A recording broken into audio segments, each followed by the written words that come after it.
ugly serpent bit him on the heel. On Springfield Mountain there did dwell a lovely youth, I knowed him well. He scarce had mowed half round the field when an ugly serpent bit him on the heel. On Springfield Mountain. That's a pretty one, Mr. Shanks. They's all pretty, Mrs. Shanks. Songs is pretty 'cause they just flowers from a man's soul. Of course, so singing's a sign of what, Mr. Shanks? Of being hungry, Mrs. Shanks. Now, here I am, twice or, well, maybe 3 times your size. But it's always you that's singing for his dinner. I'm trying to catch up, my love, and it's hard to do. Vittles, my darling, or I'll sure fade clean away. Mr. Shanks, you're positively bottomless.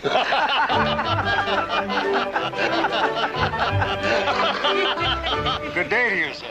Oh!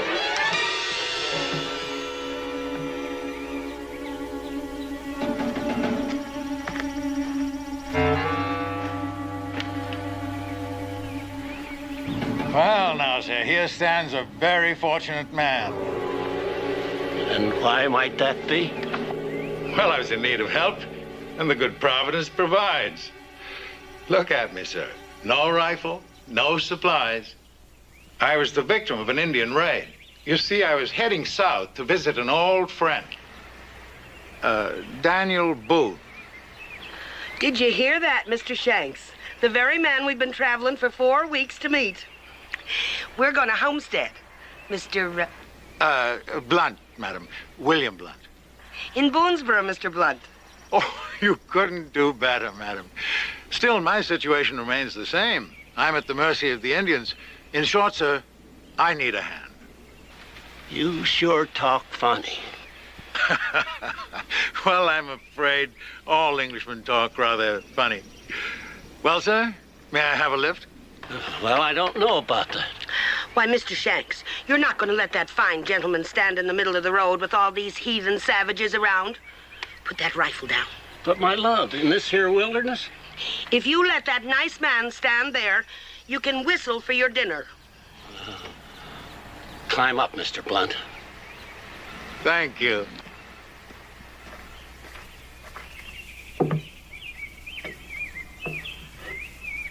Your rifle makes me a little nervous, sir. Thank you. 1,000 pardons, my friend. And thank you for the use of your wagon.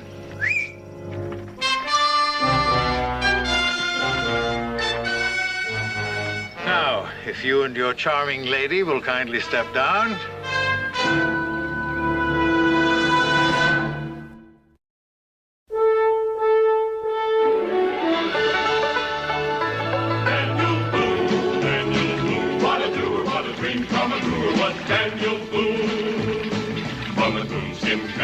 Top of old Dan to the heel of his rawhide shoe. The rippin'est, roarin'est, fightin'est man the frontier ever knew.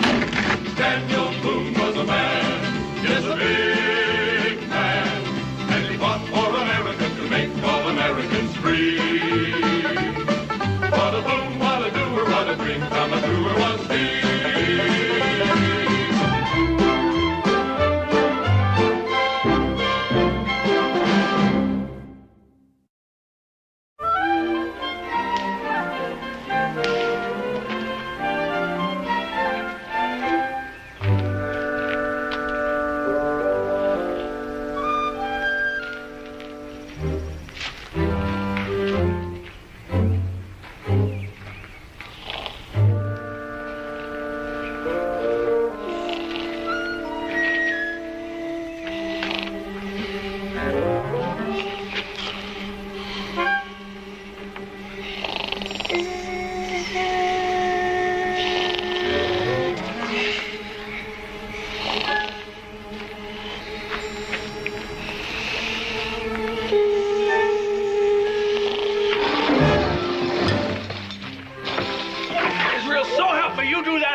What's going on, Jericho?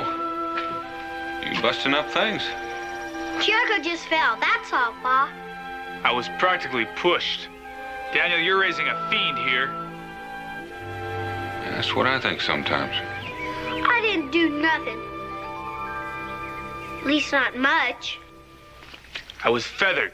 I figured it was a fly buzzing around my nose, and I swatted at it, and the next thing I knew, I was crashed. Dan?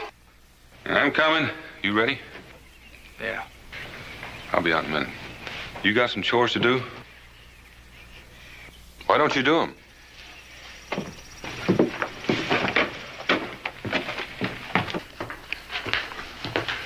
What was it, Dan?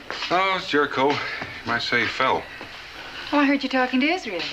No, it's anything about his chores. Could it be that Israel had something to do with Jericho's falling? No, it's nothing. How long have you be gone this time, Dan? No, we ought to be able to get enough beaver hides in a couple of weeks. Be right back. You won't be back for at least a month, and you know it. Beaver are prime this time of the year, Mrs. Boone. Pa! Pa!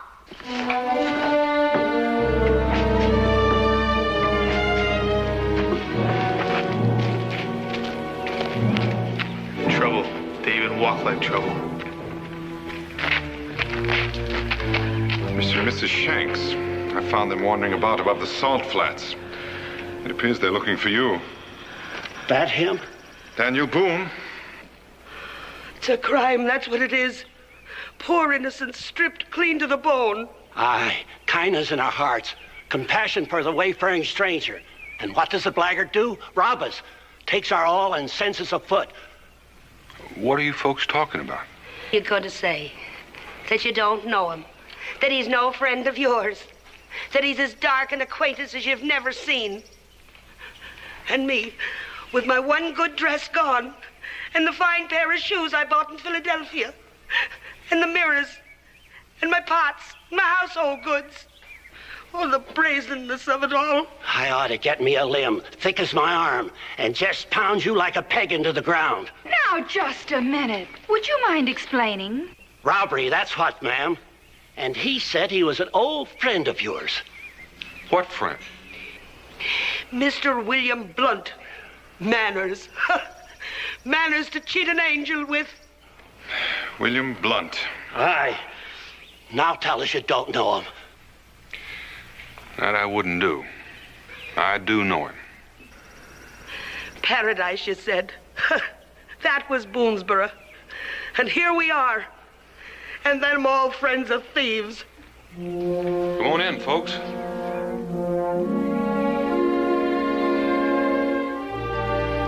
That's it. I'm poor again, mister. I'm poor. The food is just fine, Mrs. Boone, just fine.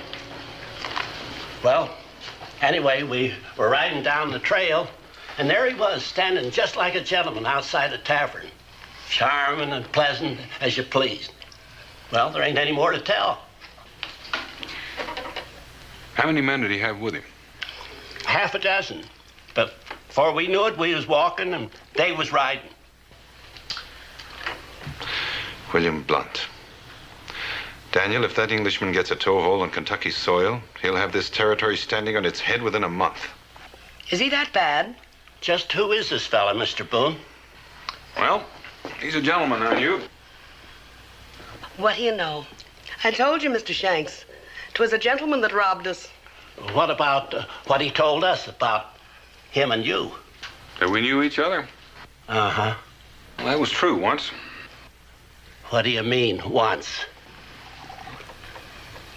First time I ever saw William Blunt, I was coming across a trace, and he shot 3 Choctaws off my back. In those days, he had a title. He was known as Sir William Blunt.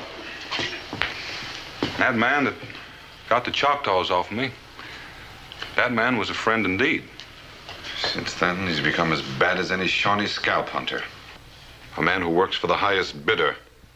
A man whose only loyalty is to the biggest bag of gold. And a man for whom the Cherokee have had a fire burning for a long time. What's been done to bring this fella down to size? I mean, up till now. Well, Kentucky's a big place, Mr. Shanks. A lot of land to get lost in, especially if you're William Blunt. And that's just the way he wants it. Well, one thing is certain, Daniel. He has to be stopped. If he's going in for robbing poor settlers along the trail. Maybe he's going in for something else. I just come from Cincinnatus' store. He's expecting a shipment of rifles, 50 of them, brown Besses. Now, maybe that's the reason you're Mr. Blunt's in the neighborhood. If he gets his hands on those... He's already got them. 5 boxes of them. Hawkins up in Salem sent them down with me. Paid me 10 shillings, hard money. He sent them down with you?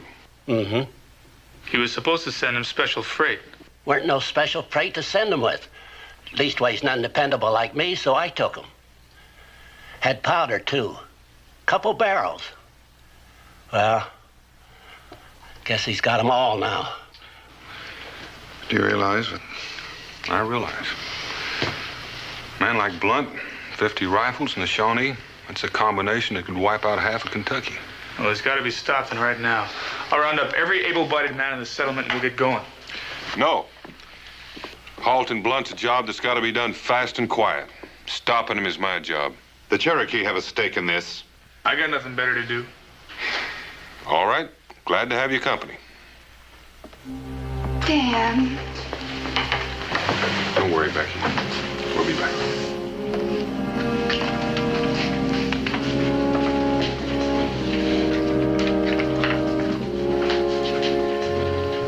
Can we do something, Mrs. Boone? No, nothing. Thank you. You'll stay here, of course. There's plenty of room. What about our own cabin? If Dan doesn't get those rifles back, you won't be needing one. None of us will.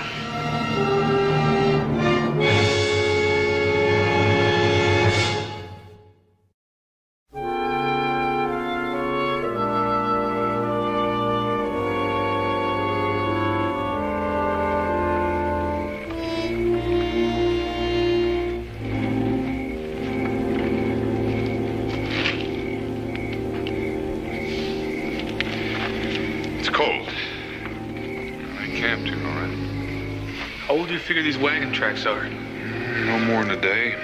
I'd say the same for the fire.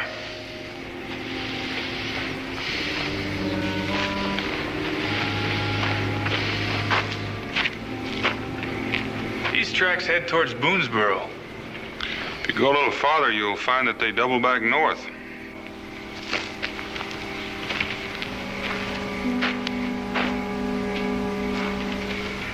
Yep. It's fact. Yeah, I told him that trick myself. And a lot more. I got a feeling it'll all be coming home to roost. Well, come on. Moon enough, let's go.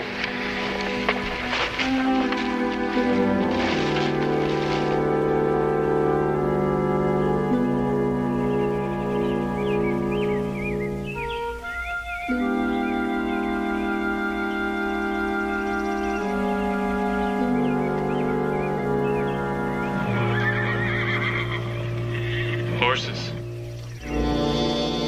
Shank's horses. And they're telling us their way.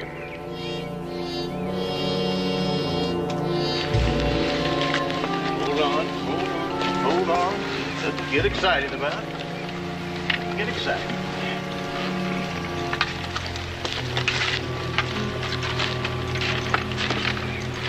It's a treasure, my lad. That's what it is, an absolute treasure. Why, I've never even seen a woman as beautiful as this. Me, I'd settle for ham for breakfast. Oh, Scraps, you're an insensitive fellow. 50 rifles, man. Why, it's like owning a harem with each wife as lovely as the other. Them horses are getting hungry, too. I know. Well, then why don't we move on? I don't understand what you're doing. Now, Scraps, don't point. It's rude. Sit down, enjoy these rifles. And I don't understand why we're sitting here like ducks. Horse sense. Huh? It's horse sense. Here, play with one of these little rascals.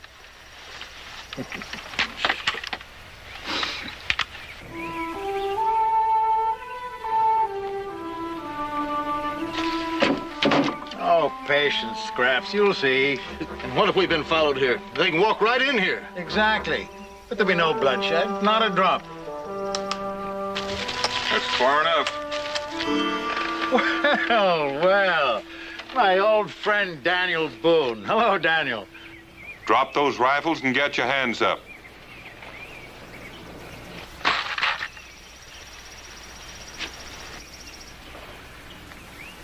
Where are the others? Others? There are no others. There were 6 of you. Oh, a little disagreement. 3 deserted. I don't believe you. Get in the wagon. What for? On second thought, we'll all get in the wagon. If they're out there, we'll be there to greet them when they come back. The way you distrust me, Daniel. And to think that once we were friends, comrades. That was a long time ago. Oh, not so very long. Get in the wagon. Say, Daniel, do you remember that ridiculous bear hunt? Yeah, you sure were something chasing that bear in your scarlet uniform and all that gold braid. Can't forget that. And your dad from laughing. All I see now is Shawnee feathers. And a brace of swamp rats. Well, I made a minor change of allegiance, that's all, Daniel. You wouldn't be trying to keep us out here in the open, would you? Oh, Daniel, there was a price on my head. I had a little disagreement with a fellow officer about a woman. And, unfortunately, I shot straighter and faster. Well, the fellow died, and of course, I was in a bit of trouble. But that sort of thing happens all the time, Daniel. Get in the wagon. Oh, now, Daniel, what did I do this time to make you so angry with me? All I did was borrow a wagon and make an overstuffed woman and a somewhat understuffed man do a bit of walking. Now, surely, Daniel. What about those rifles? What will the Shawnee give for them? Are you Cherokee, sir? If they don't move, let's shoot them. Aye, but your friends are bloodthirsty. Nobody's gonna get shot. Well, I'm relieved. We're gonna take you to Salem, William. After we get your friends. Jail? But I'm accustomed to freedom, Daniel. Prison would be quite a hardship. Haven't got much choice. Now, come on inside. Well, I suppose I'll have to defer to you.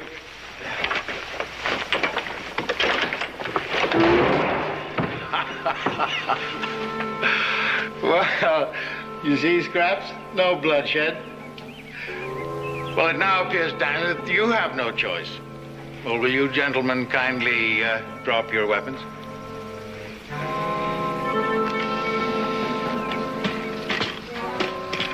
Thank you. Well, you'll have to admit one thing, Daniel. What's that? I learned quite well from the man who was perhaps my very best friend.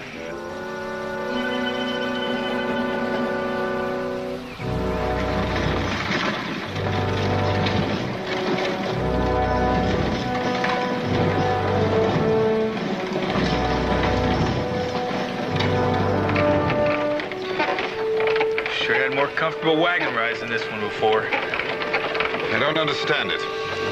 Understand what? He could have killed us back there. But he didn't. And I don't think he will. Why not? He's no different from Gertie or Merle or any of them other outlaws, except for one thing. They're dead and he's alive. And I still don't think he'll harm us.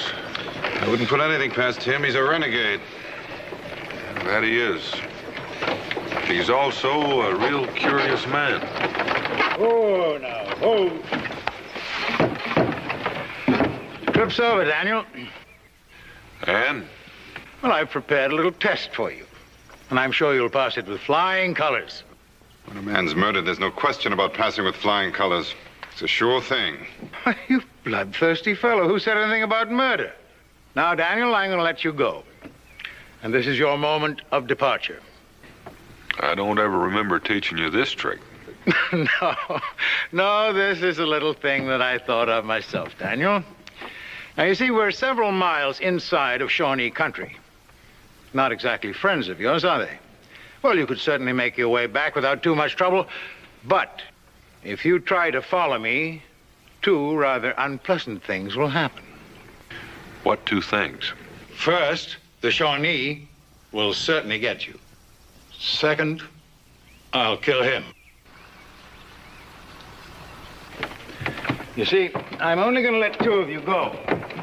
That young man, he'll be my hostage, or as Lloyd's of London might put it, my insurance. No deal. I'm not leaving Jericho. You have no choice, Daniel. Turn him loose, William. Look, I'm trying to help you, Daniel, to save you. Don't you understand? Head south. I wouldn't want it on my conscience. Come on, Jericho!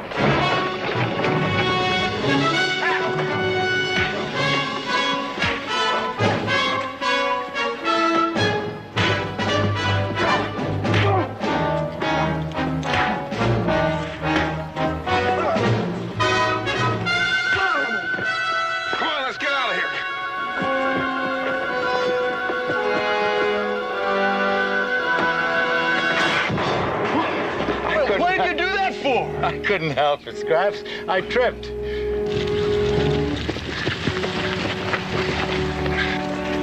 A remarkable man, my friend Boone, isn't he? A remarkable man. Daniel!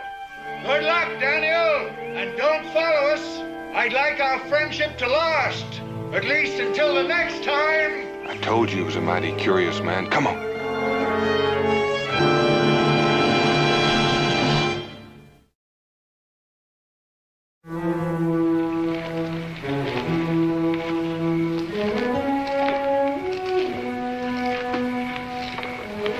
More berries, Jericho?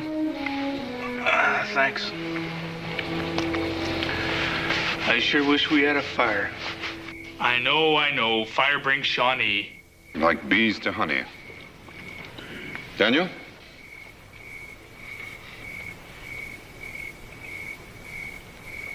What are you thinking, Daniel? Thinking about those 50 rifles that are still heading toward the Shawnee. Are you still calculating on them rifles? We set out to bring them back. We haven't done it yet. But you heard what Blunt said about following him, and I think he meant it. He sure did. Well, what good would it do if we caught him anyhow? We don't have no guns, nothing. Oh, I don't know. We have 3 pairs of arms, 3 pairs of legs, 3 brains. We're not so bad off. I'm used to my arms, legs, and brains. I'd kind of like to keep them. But he won't keep them long. Neither will half the folks in Kentucky if Blunt gets those guns to the Shawnee. A man like that. You've done a lot of things for people. Helped them build good lives. It's sad. He was a friend of mine, but I've got to hunt him down. Well, it's light enough to see wagon tracks, Daniel. You mean you're going after him now? Now, you coming? If not, you'll have to find a tree to spend the night in. The Shawnee are night hunters. Well? Daniel's right. Now let's go.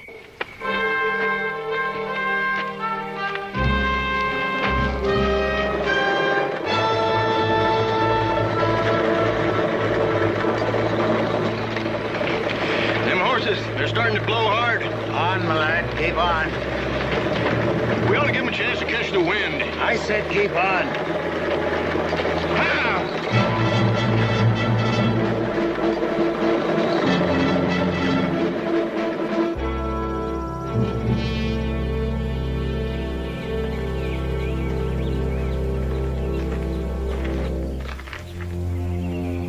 Well, they're still moving. Well, they haven't stopped since we lost them yesterday. Do you suppose they're late for an appointment? One thing for sure. They're not going that fast because they're afraid of us. Could be an appointment with the Shawnee.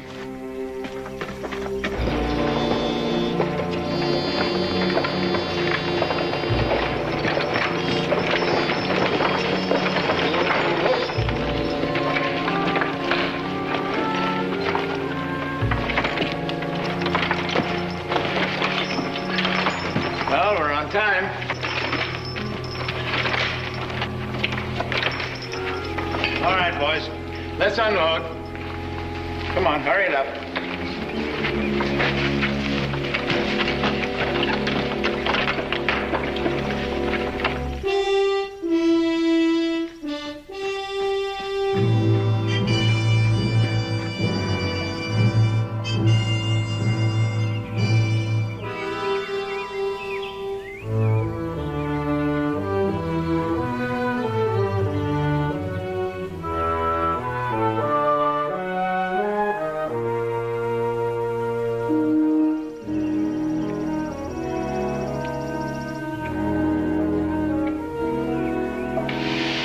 Blunt's main camp. What are we gonna do now? Throw rocks at him? I figure we'll have to rush him. What? Before whoever they were hurrying to meet gets there. Surprise, that's the only chance we have.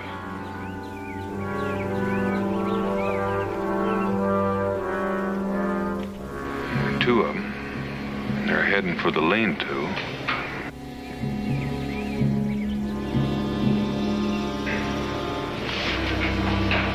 You ready? Ready. Ready.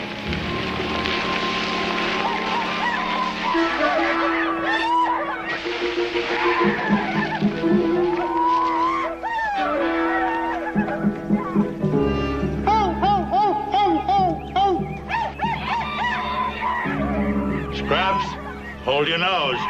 Our foul-smelling friends, the Shawnee, are here. And this time we got more trinkets for him, huh? That's a profound truth. This time we'll get everything we want, maybe even more.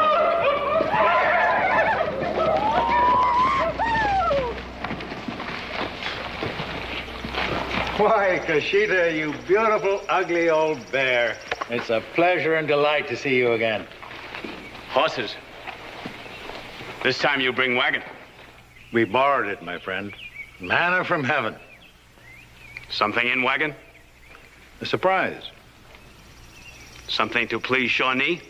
Please the Shawnee. Why, it'll make the Shawnee happy, joyous. It'll make the Shawnee even more powerful and strong. Whiskey. No. Scraps, show Kashita what we brought this time. Aye, aye, sir. Kashita, you will have to go back and bring your chief. This time, I will trade only with him. Always you trade with Kashita. Now, 50 rifles and barrels of powder. That's what I bring this time. Here. Take it, Kashita. Show it to your chief. And tonight, bring him here. Go. Now, wait. Be sure you bring him alone. I will not trade with many armed warriors around me. You understand? Kashita understand. Bring chief only. Guns much good. Kashita leave braves here. Guard with you. Your braves are welcome. Well, what do you know, Scraps? Neither of us trusts the other, you know. Well, gentlemen, be seated.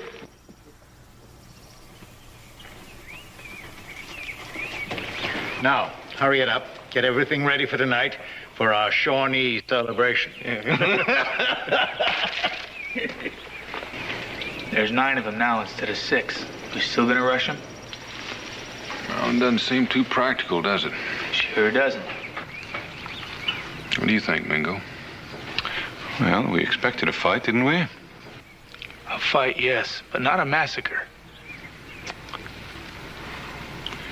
You'd feel better with a rifle in your hand, wouldn't you? About 100% better. Well, there are 5 cases of them in that camp. And all we need is one. But how? They've sort of tripled the odds, so rushing them is out. I should hope so. Well, we'll just wait till dark and try something then. Dark? A whole Shawnee nation will be here when it's dark. That's right, but they'll be celebrating. Be whiskey flowing.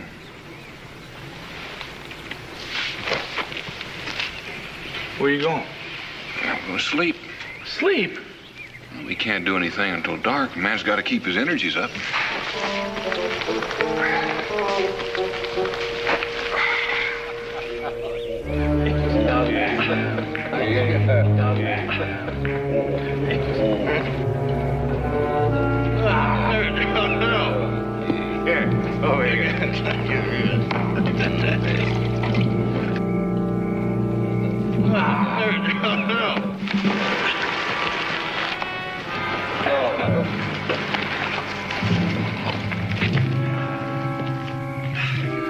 Well, they're all hitched.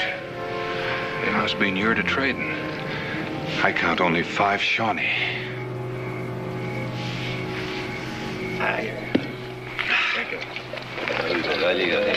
Honor my house, gentlemen. This may not look much like the great hall of my ancestral home in Sussex, but it's good enough for the business at hand.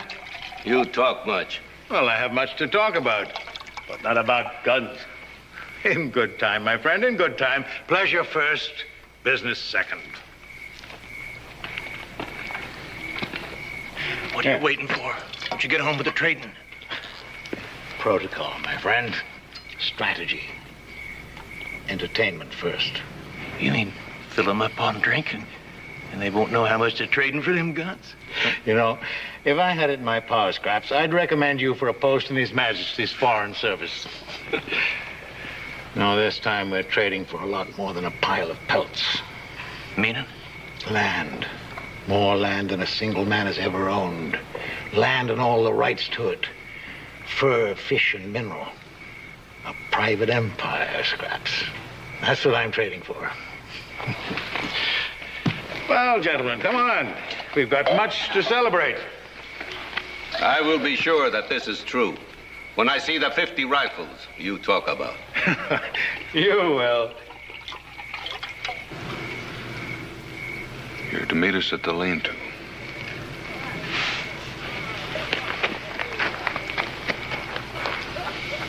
There's no sense in waiting any longer.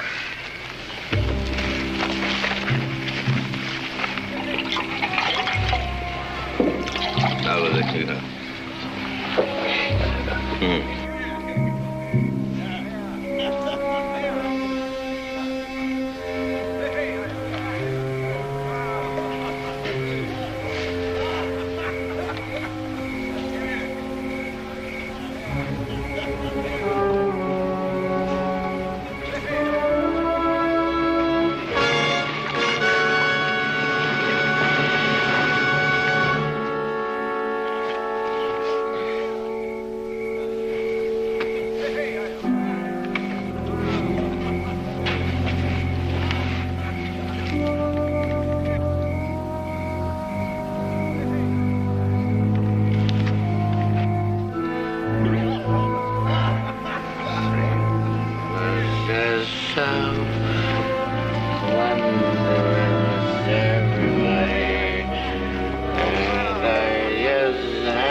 Have you ever seen anything like this before? Rifles, powder, lead shot, bags of salt, calico. They certainly have been collecting things. It's enough for William Blunt to start an empire of his own.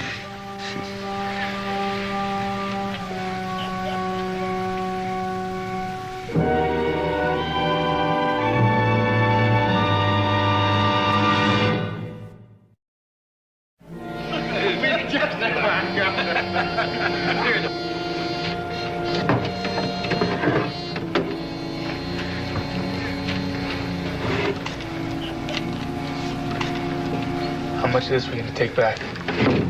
All the rifles for sure.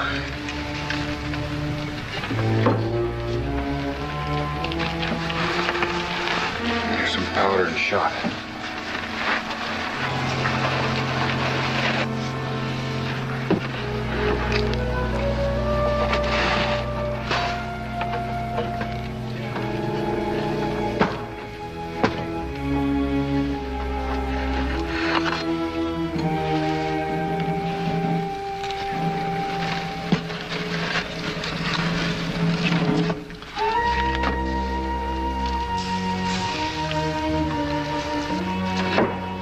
What's that for? In case anything goes wrong, nobody's gonna get anything.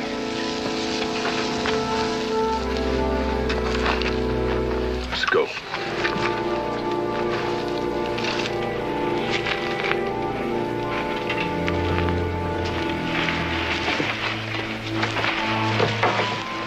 Jericho, tie him up.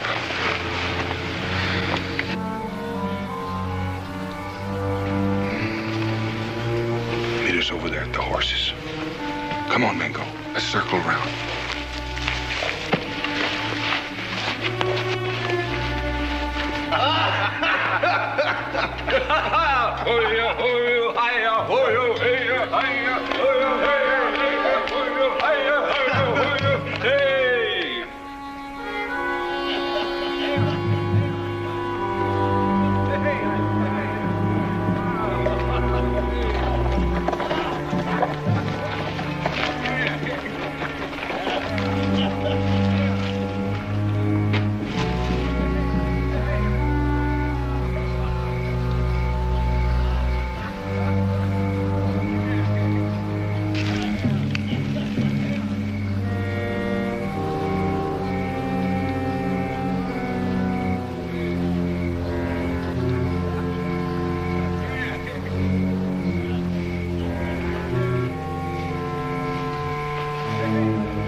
Tie him up too?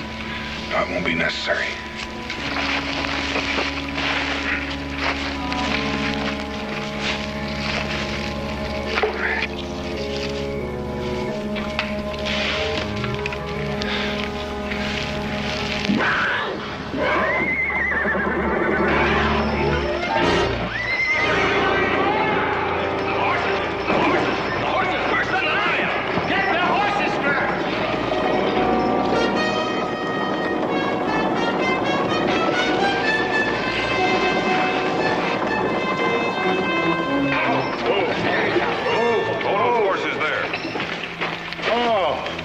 So you stampeded the horses? That we did. To the lean-to. Come on. Oh, Daniel, is this friendship? Well, in this case, I prefer a rifle. May I ask just what your plan is? You may. We're going to load the wagon. With rifles, no doubt. Nothing else. Oh, you rascal. All right.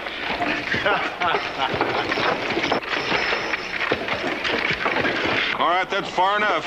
Good. My men and the Shawnee will be back soon, Daniel. Then what'll you do? Well, now that depends on how long it takes you to load. Besides, we reduced the odds. Now, come on, you've got a lot of work to do. Well, I don't do rough work, Daniel. Move! Well, he's as bloodthirsty as ever. You too.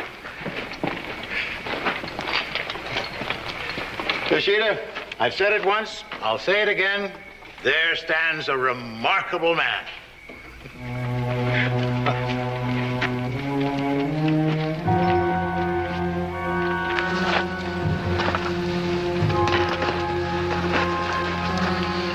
All right, start carrying it and make it fast. Oh, Daniel, if I only had a partner like you. On second thoughts, though, a partnership with you might not last. The wagon.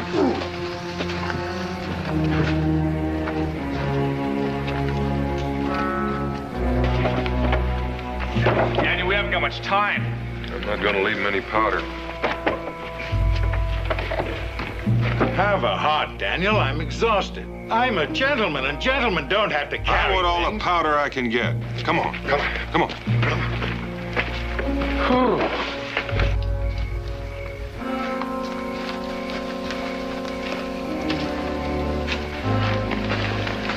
Pick it up.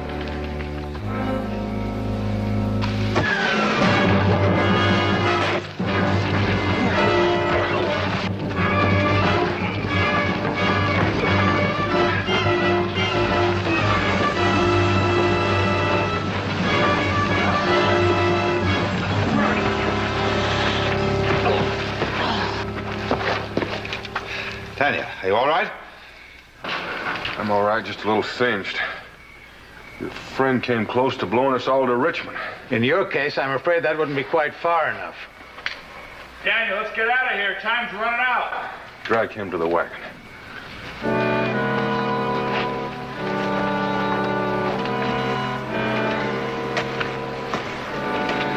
Coming? Not going to leave him any powder. Get to the wagon and get it rolling. I'll be right with you. Come on!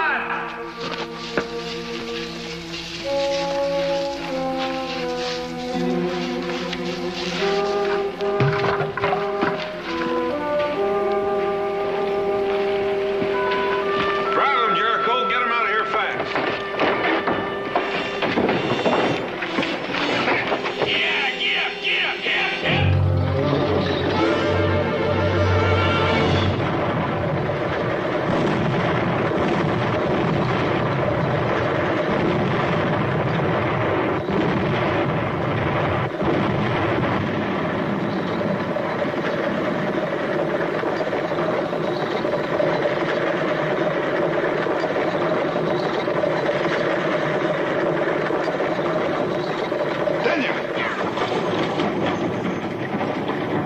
Never mind. I'm sorry we lost him. We got all the important things.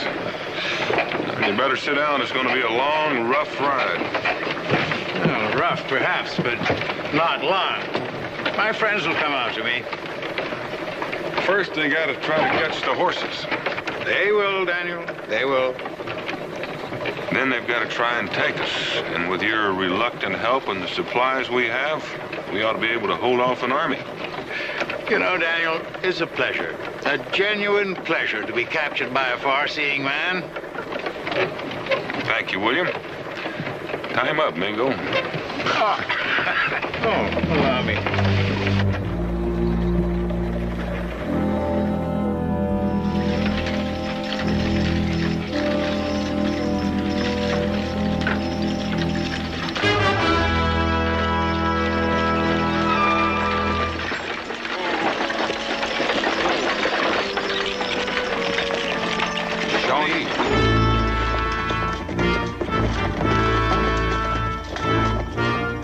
Break out those extra rifles.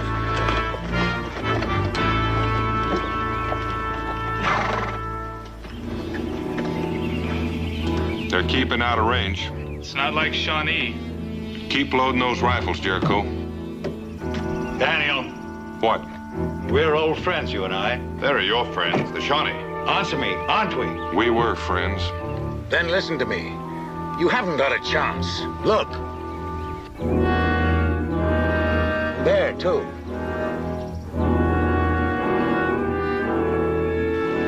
The chief must have called him out, Daniel. Now, those 5 men, they'll keep you here until the others can catch up. We can hold them all off for days, if we have to. I've no doubt you could, but I know these Shawnee. In retaliation, they'll leave you here and ride on to Boonesboro. You may live, but others will die in Boonesboro. You're concerned for the people of Boonesboro. Mingo, let him talk. You know something? I only wish you respected me as much as I respect you. In spite of everything, I still consider you my friend. Get on with what you were saying about Boonesboro. All right. Release me, Daniel. You'll never get me to a prison anyway. You know I'd make you kill me before I'd let you put me behind bars. You believe that, don't you?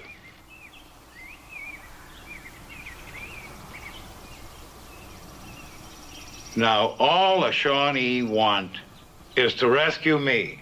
They need me. I'm important to them. They listen to what I say. Release me and I'll head north for the Shawnee, and that'll be an end to it. You gonna believe him, Daniel? I'll keep my word. Remember, you may be able to hold off the Shawnee, but then they'll descend on Boonesboro in vengeance to burn and kill. You'll be left here with all these guns and shot and powder while your neighbors die. Will you let me go?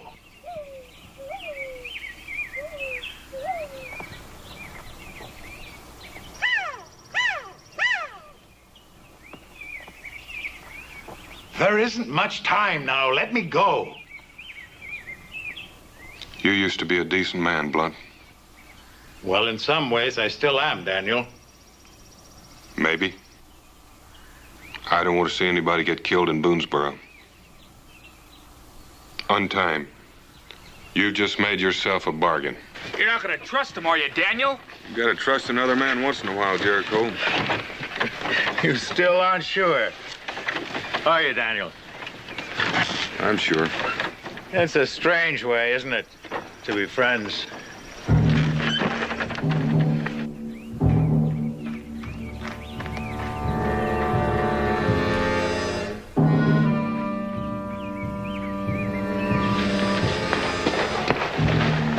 Now we will all go home. Then we will tell the chief. Eh, Kushita? Oyama.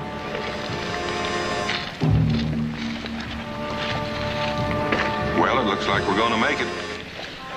Yeah, if we can trust him. Until the next time, Daniel Boone, farewell! Farewell to you!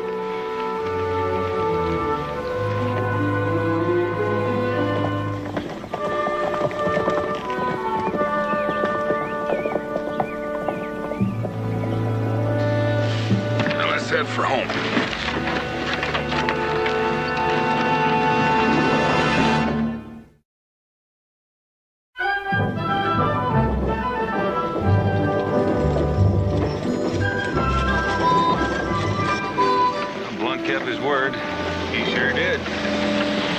Like riding on a picnic.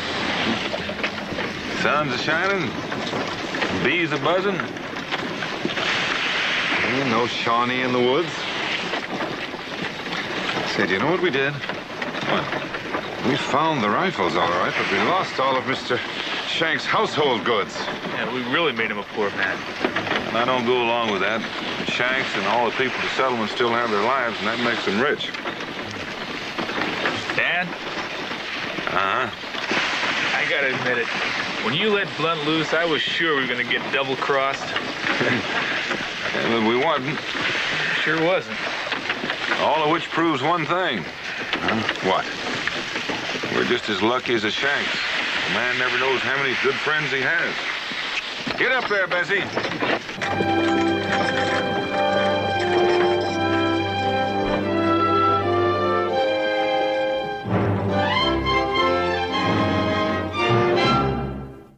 Daniel Boone was a man, yes, a big man, with an eye like an eagle and as tall as a mountain was he. Daniel Boone was a man, yes, a big man. He was brave, he was fearless, and as tough as a mighty oak tree. From the coonskin cap on the top of old Dan to the heel of his rawhide shoe, the rippenest, roaringest, fightingest man the frontier ever knew. Daniel Boone was a man, yes, a big man, with an eye like an eagle and as tall as a mountain was he. Daniel Boone was a man, yes, a big man. What a boon, what a doer, what a dream come a truer was he.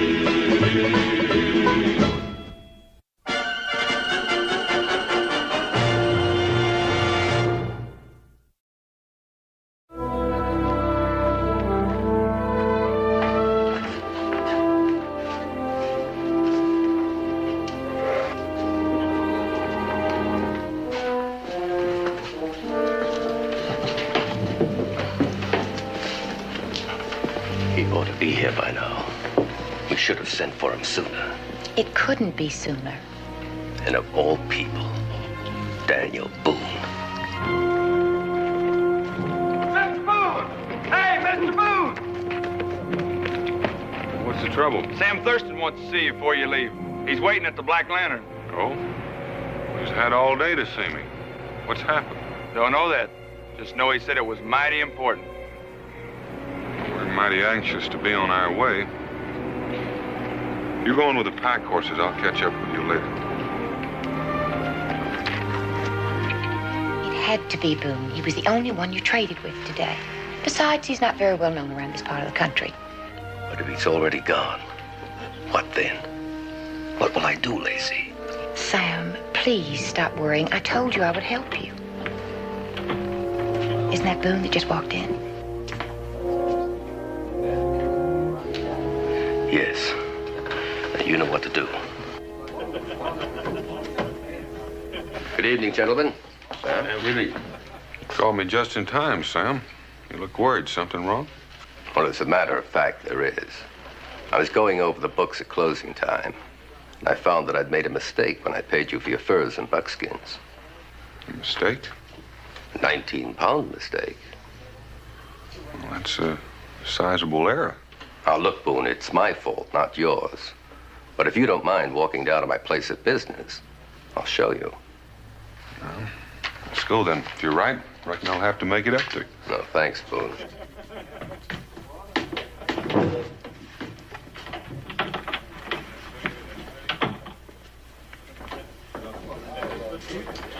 Well, what's a girl to think, Constable, when her fiancé walks out without saying goodbye? He'll be back, Miss Lowe. Sounded like he had some important business with Daniel Boone. Oh, that was Daniel Boone. Yes. Oh, dear. What's wrong? Well, Sam was just telling me about what a frightful row he'd had with him earlier. Well, they seemed friendly enough just now. Oh, public appearance, you know. I do hope Sam gets his money back. If he returns, would you tell him that I've gone to see if my coach is ready? Surely. Thank you.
Here's the record, Boone.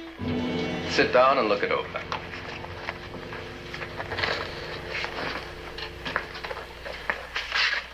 Yeah, said where? Your chair's gone. Oh, I'm sorry. A leg came off and I sent it to Peterson to get fixed. But if you'll just make sure that this is correct, the number of hides and furs, the price of each, and the total over here. Well, I'm not much of a bookkeeper. It's not very complicated. No. No, it isn't, but the way I make it out, you're the one who owes me 19 pounds. Oh, good. You agree, then. But you said back at the tavern. I said I'd made a mistake. I didn't say in whose favor it was. What happened was this. After I bought your furs this morning, I had a visit from the company's London overseer. Now, competition is getting fierce in Europe, And he gave me authorization to pay higher prices to get the best. So, this is yours. But you already bought my pelts. Well, the authorization was effective as out today. All day. And if I don't get my accounts in order, I lose my post. So take it and be on your way before your friend Mingo comes back looking for you.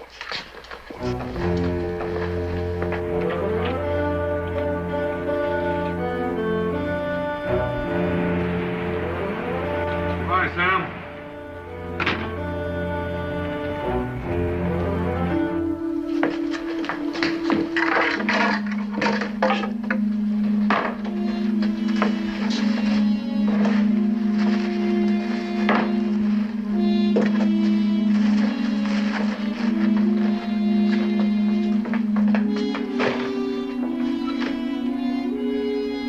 Come on, Prince.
Sounded like a gun.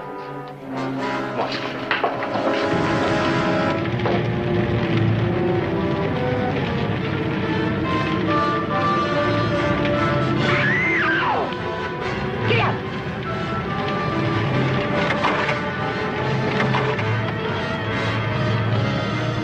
Sam's in there. Get him out.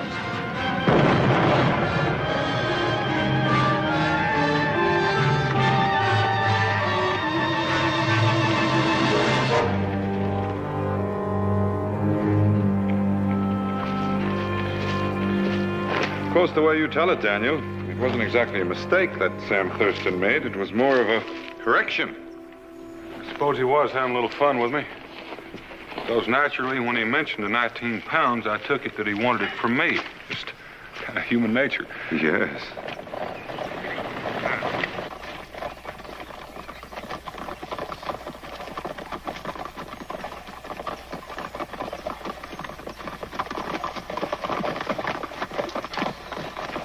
What's wrong, Constable?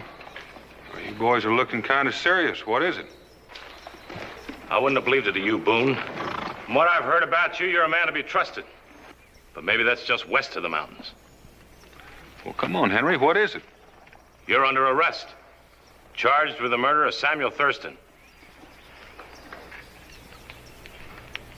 Take their weapons and search them. Sam Thurston? He was as alive as I am when I last saw him. You can make your statement to the magistrate. Any resistance, and I open fire. There's nothing to resist. The charge is false. How'd Sam die? I'm not interested in helping you prepare a defense. This money pouch has Sam's initials on it. All right. There may be more on the horses. Bring them back to town the way they are. All right? Head back for town. So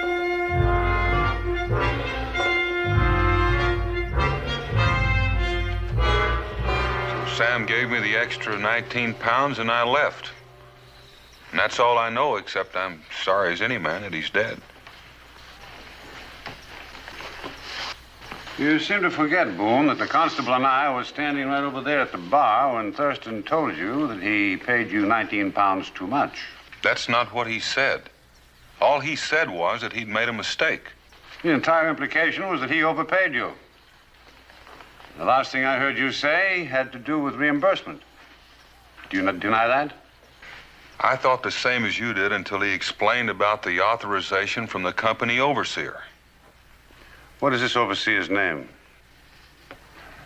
I don't recall Sam mentioning his name. His name is McTavish. Bernard McTavish. You know him? I know of him. My brother is factor for the company's Salem office. He does the same thing there that Sam did here. McTavish went over his books and records about 2 weeks ago. And I reckon he might have been at Sam's office since. All right. Sam was telling me the truth. But you're not telling us the truth. According to my brother, McTavish had orders to clamp down on all the buyers. Prices are going down, not up. You made up the wrong kind of story, Boone.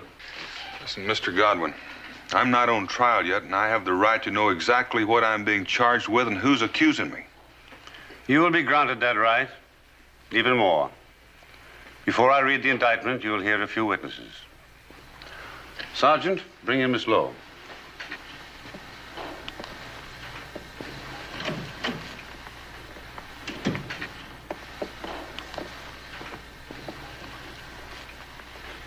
Sit over there, Miss Lowe.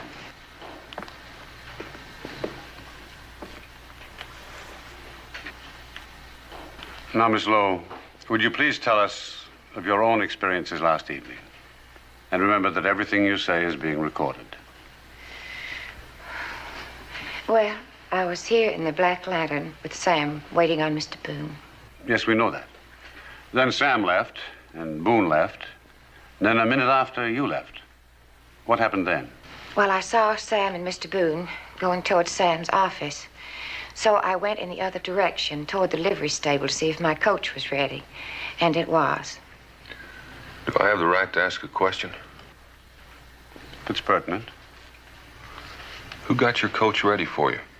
The livery man. Sam had sent him out to get you, and I was afraid that he'd forgotten the horses, but he hadn't. He had them hitched and tied outside. All right. Go on, Miss Lowe. So then I got in the coach, and I started back toward the Black Lantern. But I went on to the office instead. Why did you do that? Because while I was waiting in the coach, I heard you say, "Goodbye, Sam," and you left in a hurry. Any comment, Mr. Boone? Well, that's true.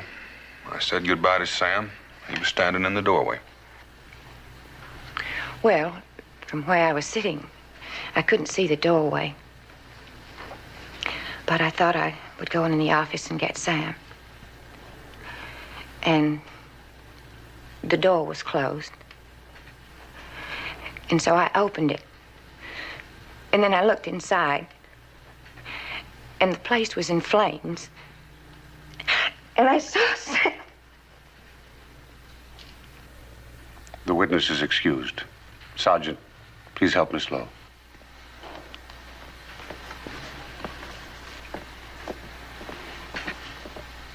Well, has it occurred to anybody that this might have been an accident? Maybe after I left, Sam knocked over a lamp. I'll put you in the witness chair, Henry. Tell him.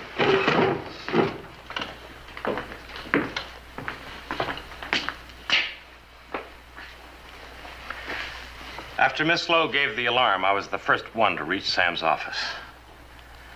He had already been burned beyond recognition. All we could do was put out the fire before it destroyed all the evidence. What evidence? The evidence that Sam had been shot through the head. He was dead before the fire started. The evidence that you tried to destroy, Boone. You got in a fight over that money, lost your temper, killed him, and then tried to make it look like an accident by setting fire to the place. And Order. This is a court of inquiry. You will please state only those things which you know from your own observation, Constable. I'm sorry, Judge. But when a man with Boone's reputation does something like this, it makes it seem 10 times as bad.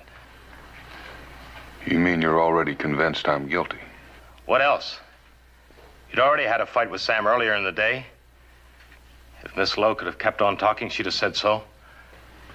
That's not true. Oh. You're accusing her of lying? Next, you'll be accusing her of doing the killing. I'm not accusing anyone. I'm only saying what I know. Then you know she couldn't possibly do it. She and Sam were going to get married next month. Well, is that the only thing that makes it impossible? No. Enough of Sam's desk was left to show that the safe compartment was open and the money stolen. Someone had to have Sam's keys to do that. And first, he had to take them away from Sam. And here's the money right here. We heard Sam talking about a 19-pound mistake. You claim the mistake was in your favor. So how does it happen there's 26 pounds in this pouch? Well, all right. Explain it. I can't explain it. I don't know. I never even bothered to count the money. Is that all you have to say, Boone? That's all I can say. Are there any more witnesses? One. Bring in Mingo.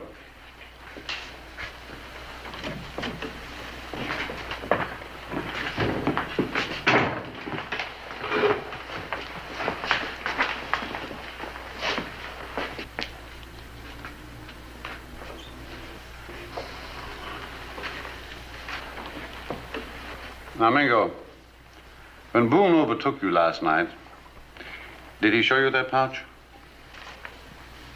Yes. Did he show you any other money in addition? No. Now listen, you know Mingo was clear out of town before any of this happened. I've told him exactly what I've told you, so that's all he knows about it. Let's leave him out of it. I might as well, since you've had plenty of time to coach him. Are you ready to hear the indictment?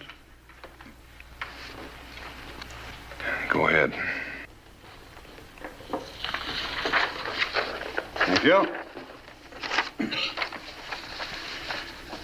The County of Mecklenburg, on the basis of sound evidence assembled, charges that Daniel Boone did willfully cause the death of Samuel Thurston. That he did thereafter rob the same and put Samuel Thurston's office and warehouse to the torch, thereafter fleeing to escape justice.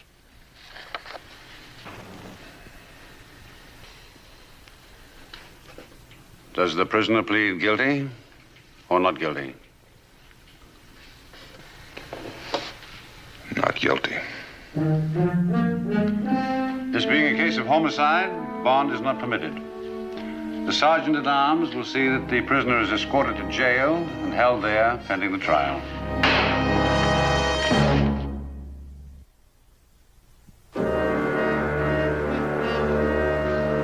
All right, Mingo. Here's your gun. Come back, I'll jail you as an accomplice.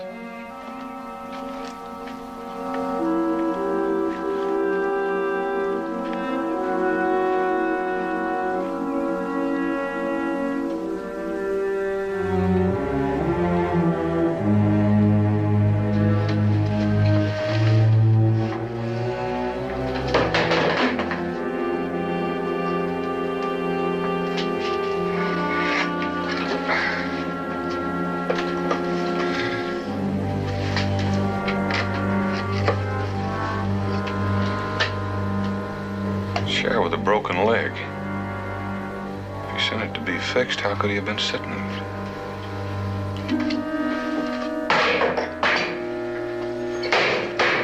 Warden! Warden! Warden! Hey, you! Stop that! I want to see the constable. There's something I want to talk to him about. It'll keep till morning. Any more noise out of you, I'll have the guards put you in stocks. Warden! You heard me!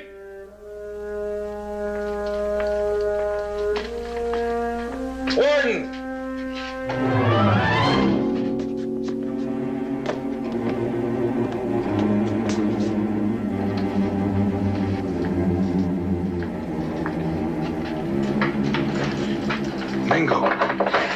Anything wrong, Warden? Warden!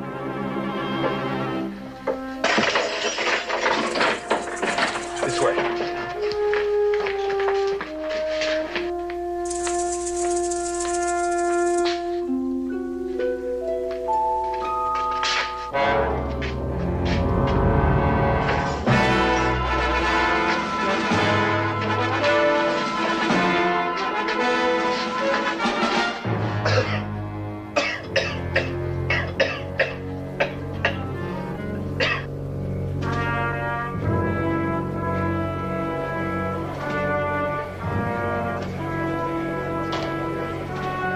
There's nothing else to do.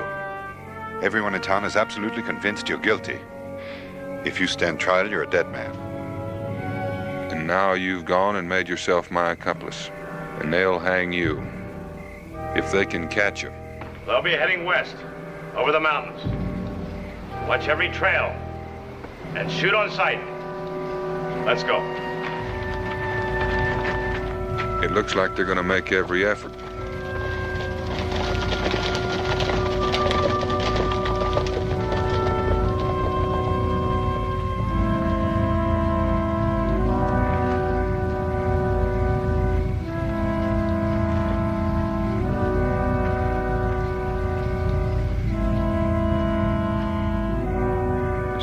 Fox leaves, I'm gonna go call a man named Peterson.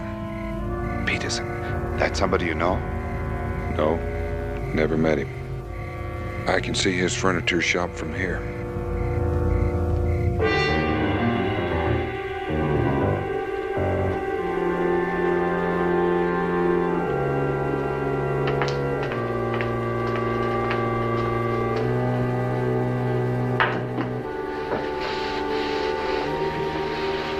Excuse me, Mr. Peterson. Well, I couldn't very well use your front door. You're Daniel Boone.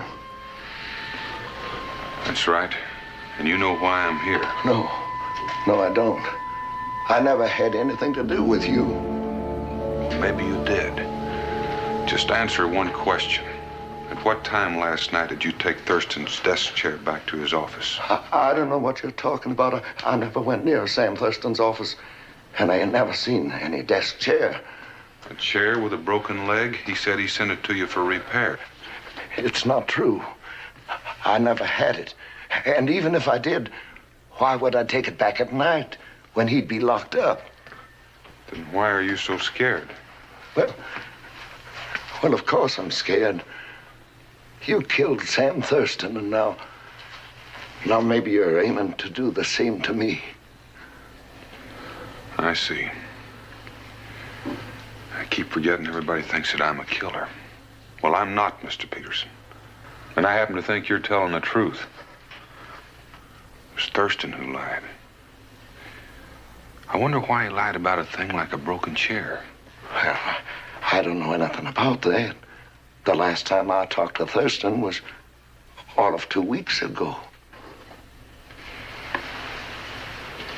Did he have any particular enemies that you know about? I never knew him that well. This, Lacey Lowe, where does she live? On the road to Salem, but not too close in. Why do you want to know that? I was just wondering why she'd need a coach to get home. But I reckon she would if it's that far. I'm going to leave the way I came in, Mr. Peterson. And I guess you've got no choice but to run to the constable the minute I leave. But tell him for me that I still plead not guilty. But I'm after the man who is. You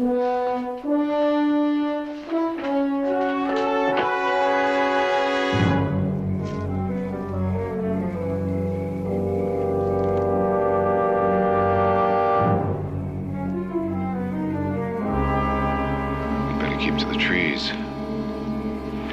You don't have to do this, Mingo. I'm the one they want. If you get away, they won't follow. Not without you, Daniel. Tell me, what do you hope to learn from this woman?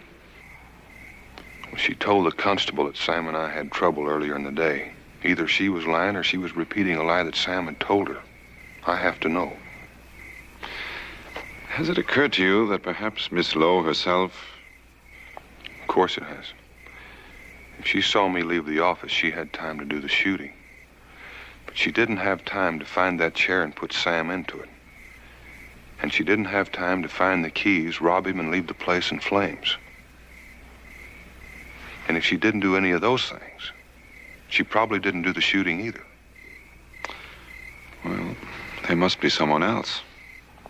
Has to be. There was someone else in Sam's office last night. Maybe a thief who hid when we came in. And after I left, he killed Sam, escaped, set the place on fire. Then it is conceivable that Miss Lowe is sincere in believing that you killed him. That's what I have to find out. Come on.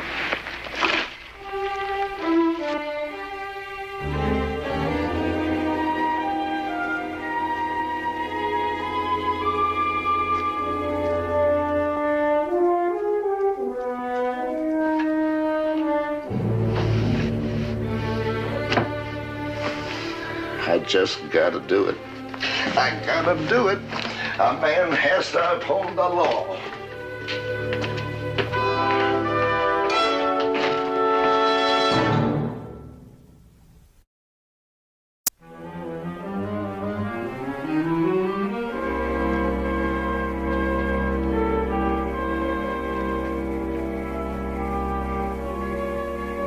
Well, looks as though she's home.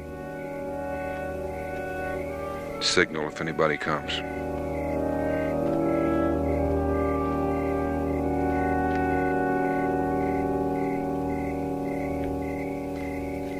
How long ago was this? Well, I don't know exactly.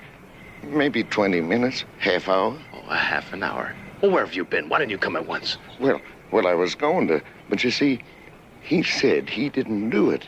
And the way he said it... Of course he said that. What else did he say? Well, he wanted to know where Mrs. Lacey Lowe lives, and I guess... Well, I reckon I more or less told him. Oh, yeah, you told him.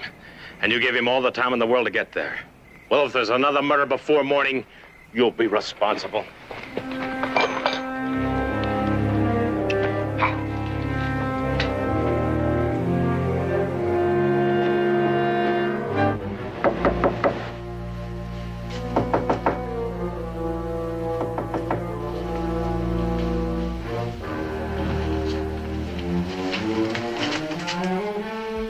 Who is it? It's Daniel Boone, miss. No, it isn't. Daniel Boone is locked up. Who are you? You don't understand, Miss Lowe. I've been released. I don't intend you any harm. I just want to talk to you.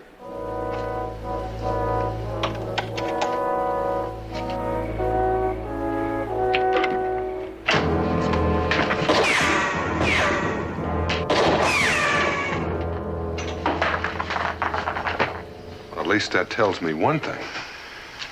You didn't shoot Sam Thurston. You never could have hit him with it.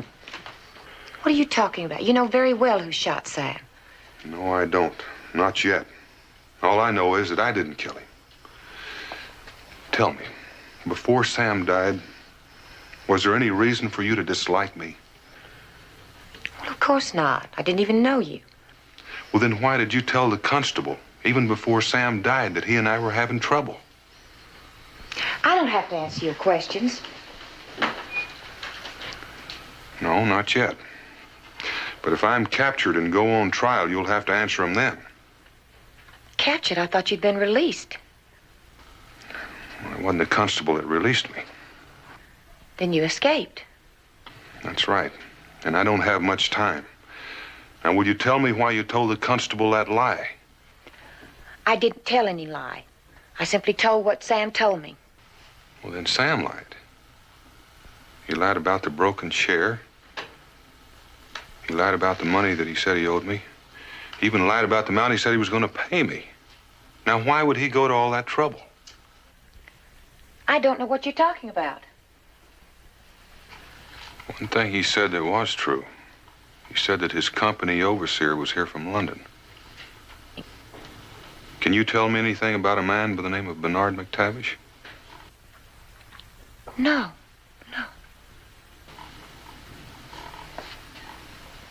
Sam said that he talked with him. Maybe that was true. I don't know. Maybe he gave Sam the authorization to raise his prices. Don't you see? His testimony could save my life. Now, where is he? I don't know. Look, you saw me leaving Sam's office. And I'm telling you that when I left, he was alive. And yet 1 minute later, when you got there, Sam was dead and the building was on fire. Doesn't that tell you something? Somebody else had to be in that building. Now, who could it have been? No one. How come you're packing your trunk when Sam isn't even buried yet?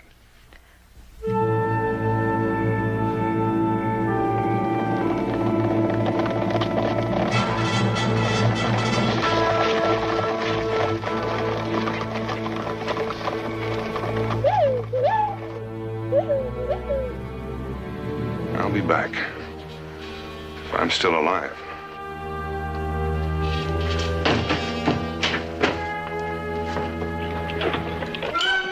We better hurry, Daniel.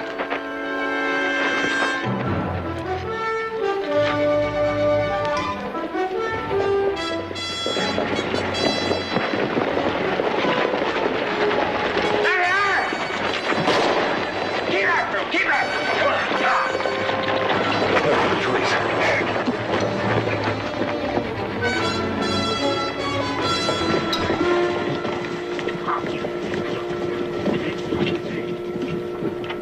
Slow. Are you all right? I heard the guns. Is he dead? No, but he will be if he doesn't give himself up. Why was he here? What did he want? He just kept saying that he didn't do it and said there must be somebody else. Well, did he hurt you? Threaten you? No. He just kept asking questions. Ah. Trying to break your testimony, was that it? Well, I have to tell him the same thing I said at the hearing. It was the truth. I saw Boone leaving Sam's office and run away. Of course you did. And I have no choice. There's really nothing else I can do. Then why are you tormenting yourself about it? Because I never knew what it felt like to make someone die. And it's my testimony that'll kill him. Miss Slow, are you changing that testimony? No. I know how you feel, Lacey. It's a terrible responsibility. I don't like hunting a man to death either. Someone's got to bring him in. Well, do it. Capture him and kill him, and let's get it over with.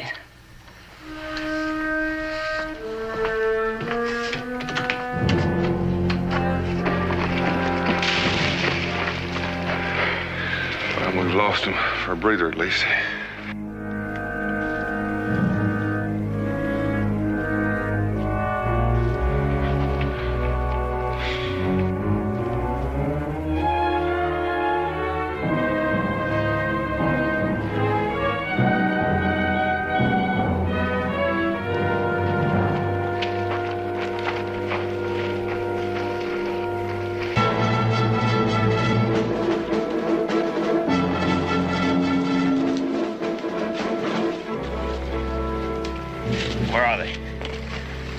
Somewhere in that patch of timber right there. Got a couple of the boys combing it right now. Well, our best chance would be to keep them there until daylight. Take a few men and get over to Gilbert's place. That's all cleared land you'll be able to see if they try to leave that way. Leave someone posted on the road in case they try to move south. Where'll you be? I'll be right here. Boone can't know this country very well. With all this moonlight, he'll have to stay to the timber. All we have to do is be sure that we keep him there. If he hasn't shown by daybreak, we'll move in on him. They won't stay there till daybreak. Well, I don't think so either. So get moving. Jameson, Stevens, let's go.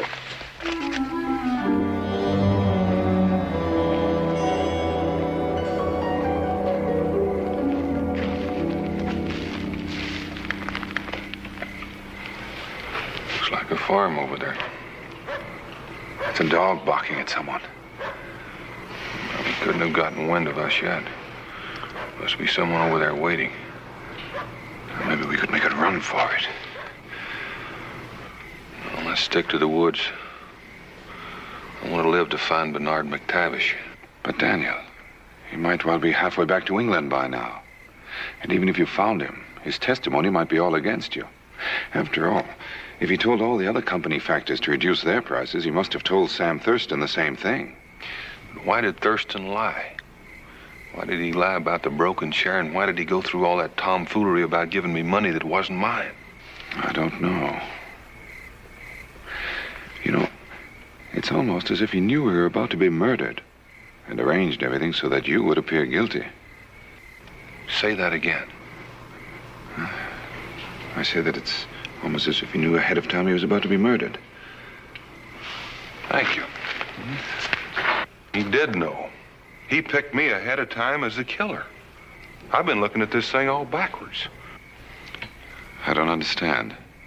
Why would he protect the real killer? Because the murder was already committed.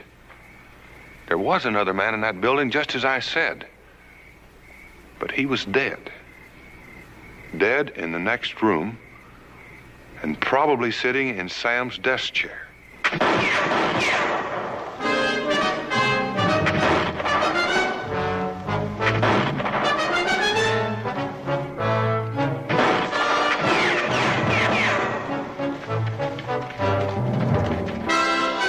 That shooting we heard must have been Crawford over at Gilbert's farm. Unless they got him, Boone and Mingo will be heading back this way. Come on, let's spread out along the road.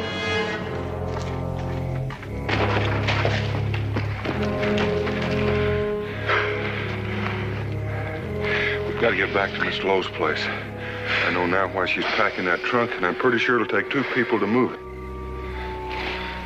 Well, the first thing to do is get out of this patch of woods. I believe Henry Fox has us surrounded.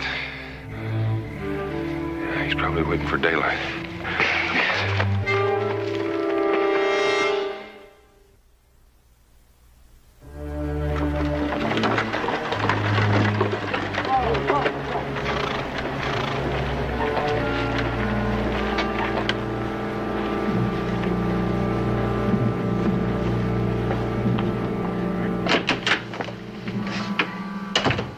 Well, I'm ready now.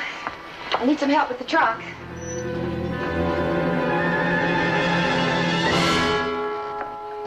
Aren't we taking an awful chance? Be a bigger risk to stay here. If they don't capture Boone, he'll be back. If they do, the constable will be back to tell me. It's getting morning outside now, so you better get out right away.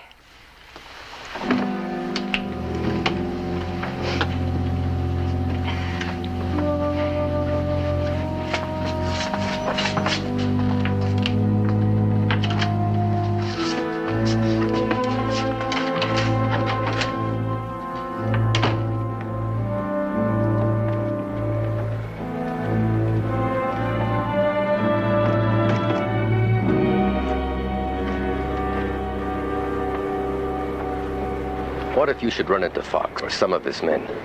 They think you're dead. They won't be looking for you. Do you have the identification papers you took from McTavish? Yes, right here. Good. Well, as soon as we get away, that's who you are. Sam? Do you remember when you first came to me and told me about McTavish and that you'd killed him because he found you with the company money? I told you then I'd help you. And I have helped you. I've lied for you and might have even killed a man. Yes, Lacey. But just remember that the money I stole was spent on you. And half the money in that trunk is yours. Sam, that was never the reason I did that. I did it to save you, so we could be together. I did it because I love you. Lacey, we're wasting precious seconds. Nothing will stop the sunrise. Sam, can't you say that you love me? Can't you say that I have to do these things for you? I love you. Now, if we're going, let's go.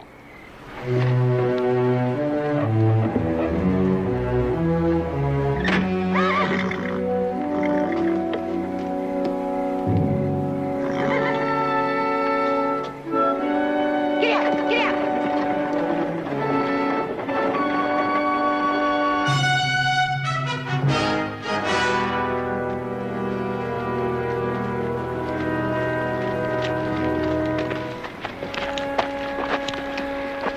Well, it's all out in the open from here on.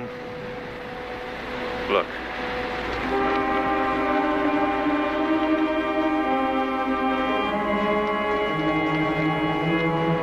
Let's get over behind those rocks. What are you going to do? Well, I'm going to try to talk to him. I've got to get through. Come on.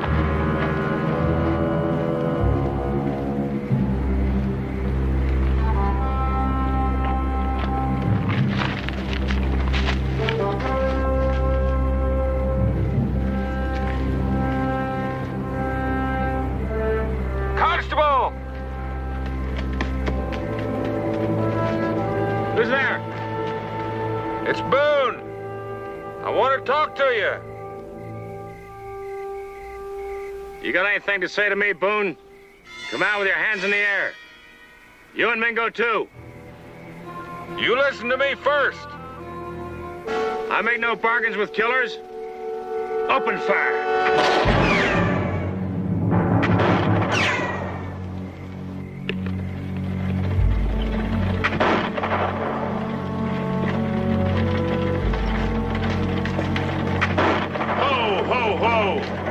Miss Lowe, what are you doing here?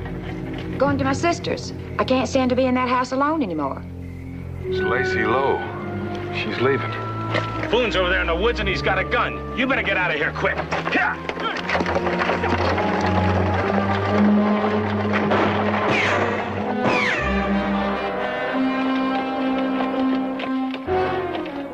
I've got to stop her. If she gets away, I'm a dead man.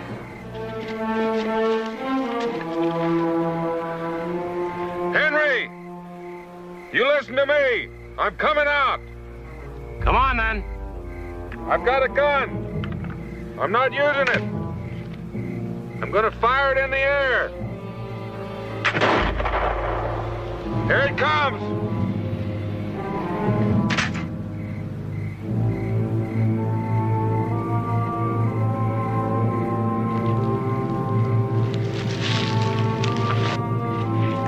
Stop where you are. I'm leaving it up to you, Henry. Shoot if you want, but I'm going after that carriage. Boone! I'm warning you.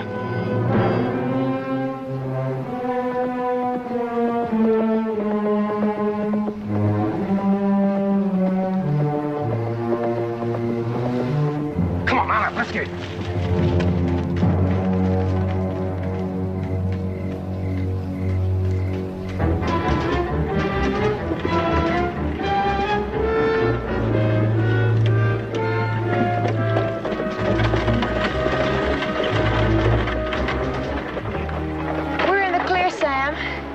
You take over for a while. I'm exhausted. Someone's coming.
Fighting's not going to do you any good, Sam. It's too late for that.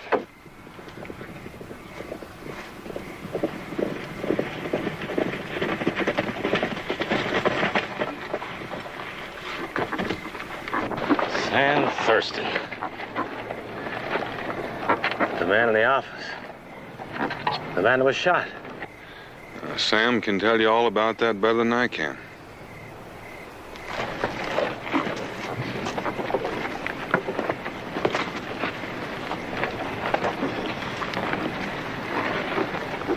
It was Bernard McTavish. He'd gone over the books and he found out that I was hundreds of pounds short. It meant going back to England, prison, the end of everything. So you shot him while he sat at your desk? And I shoved him and the chair into the storeroom. But Lacey had nothing to do with that. All she did was try to plan to save me after I told her what had happened. By putting an innocent man's neck in the noose? Who fired the gun we heard in the tavern? I did. Just so you could hear it. McTavish was already dead.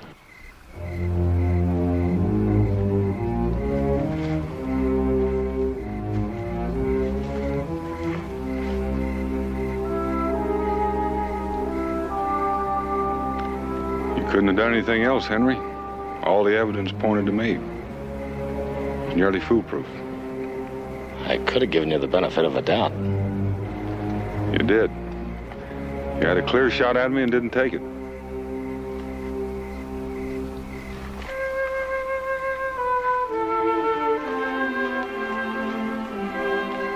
Take him back to town.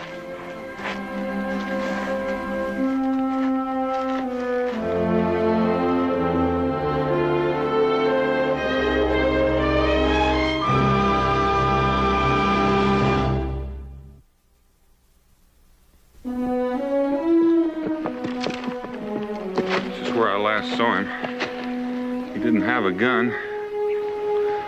I'm afraid one of your men got him before you found out about Sam. No, they'd have told me. More likely he thought you were finished and took off for Kentucky. No, he wouldn't leave. Not until he knew. Well, I'll get a few men. We'll make a thorough search of it.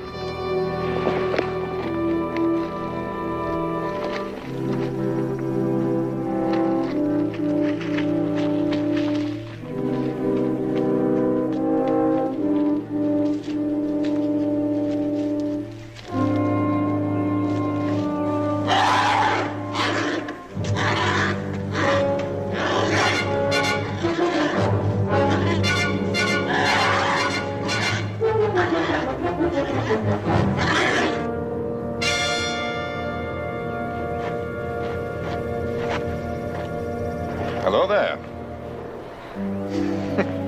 Let this be a lesson to you not to wander about in the woods without a rifle. Did you find Sam Thurston? Yep, we're free. Free? I've been held prisoner in this tree for over an hour. Well, we'll just wait. This time, Henry Fox can release both of us.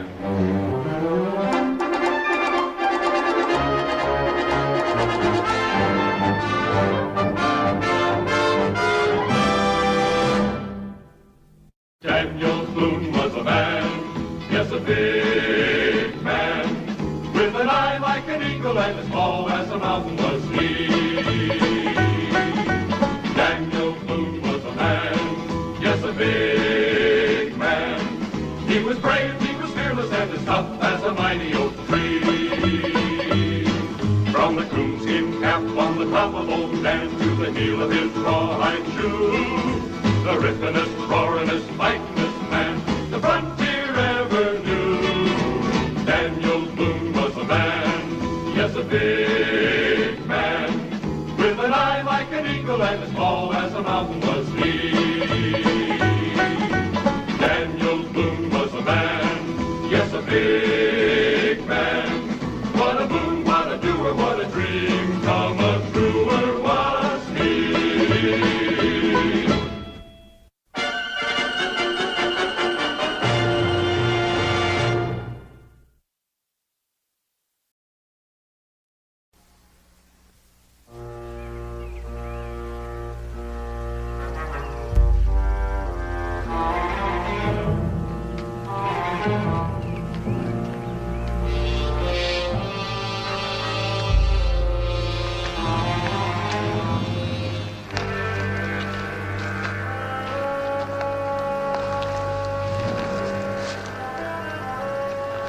that cabin for over an hour now. I ain't seen nothing except them two women. Besides, I already told you, Boone was still in Salem when I left. Stands to reason he couldn't be home by now. Well, I suppose we have to take the chance.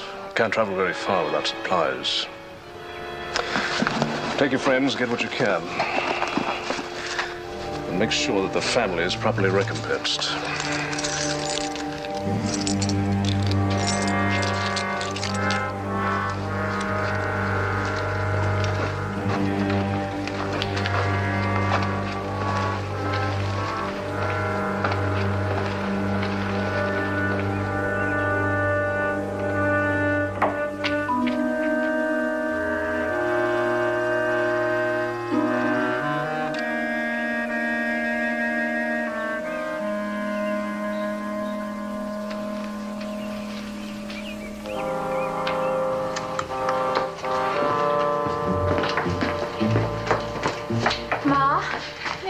There's 4 men. They're coming toward the house. What's so alarming about that? Well, it's the way they look. Oh, darling, I'm sure there's nothing to be frightened about.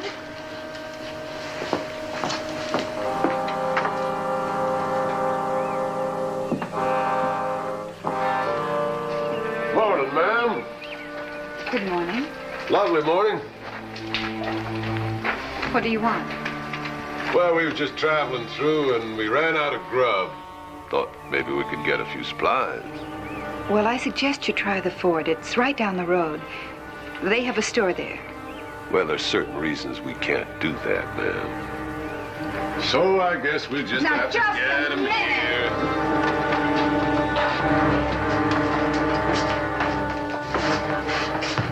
Get out there in the kitchen, see what grub you can rustle up. Look around, see if there's anything we can sell.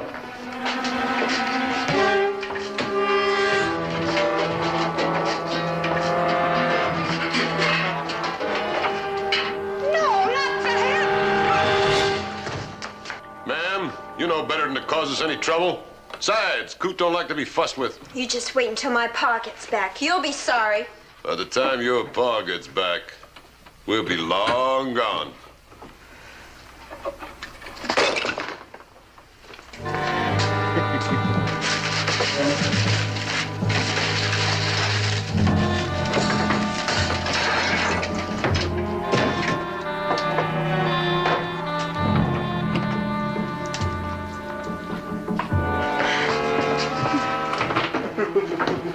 Hey, Coop! Yeah, come on. Give me that. Give me it. All right, keep it. I got this anyway. Hurry for that grub!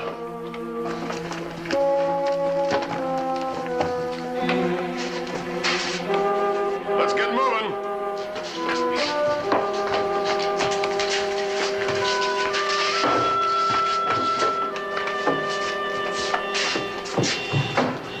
Lovely morning, man.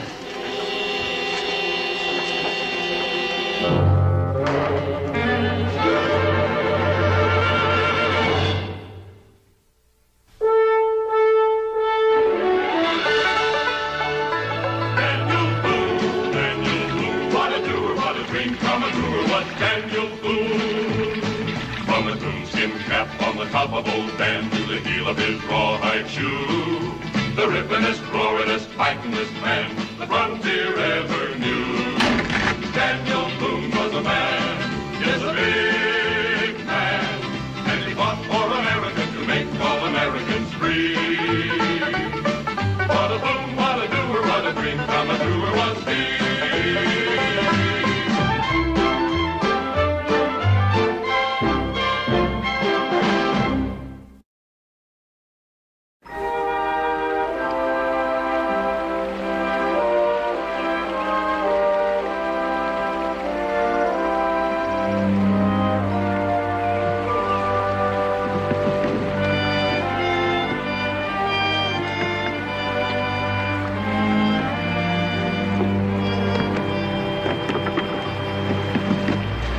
Let's hide the boat in case somebody comes along before we get back.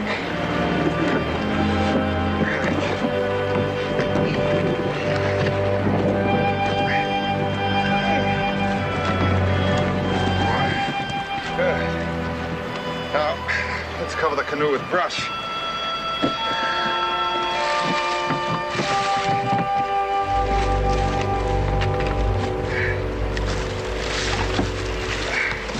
Israel, have you ever been this far upriver? Nope. Last time Pa came up here, he said I was too little. He promised I could come the next time, though. Well, then he kept his promise by giving you permission to make the trip with me. I was afraid Ma wasn't going to let me come. I'm sure glad Pa finally talked her into it. So am I. It would have been a mighty lonely trip without you. How long are we going to be here? Well, our cache of furs is about 5 miles inland from here. I imagine it will take us about 2 days to bring them out. Even with me helping? Even with you helping. Why? Are you beginning to get homesick already? Permanently, no. I was just hoping it'd take a little longer. I like being out here in the woods with you, Mingo. Well, then, with good hunting, and if we walk slowly enough, I think we might add another day. I walk just about as slow as anybody. Ma says even slower when I got some chores to do. So I've noticed from time to time. Well, we'd better get this canoe covered up if we're going to reach our campsite by tonight.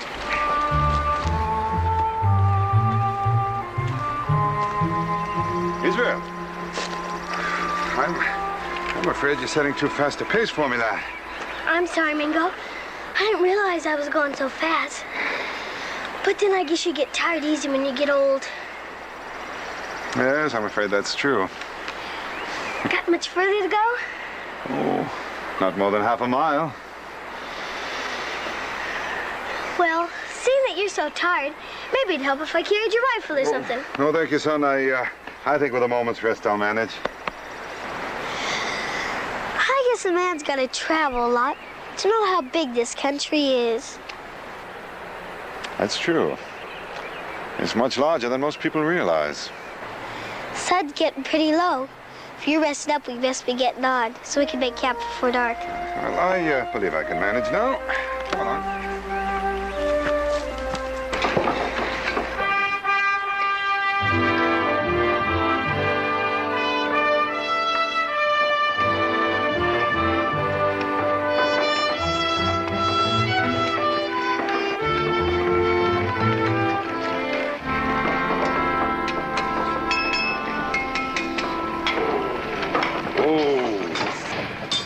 It sure does feel real good to get home again. What have you got against Salem? Nothing. Just got something against the time it takes to get there and get back. Wonder what Cincinnati's one's done with these supplies. Well, that's his problem now. You thirsty? I'm right behind you. What's the matter? Daniel, sure, I'm glad you got back. I was about to send a messenger out for you. Why? Well, I'll let Becky tell you. She's the one it happened to. Becky! Dan.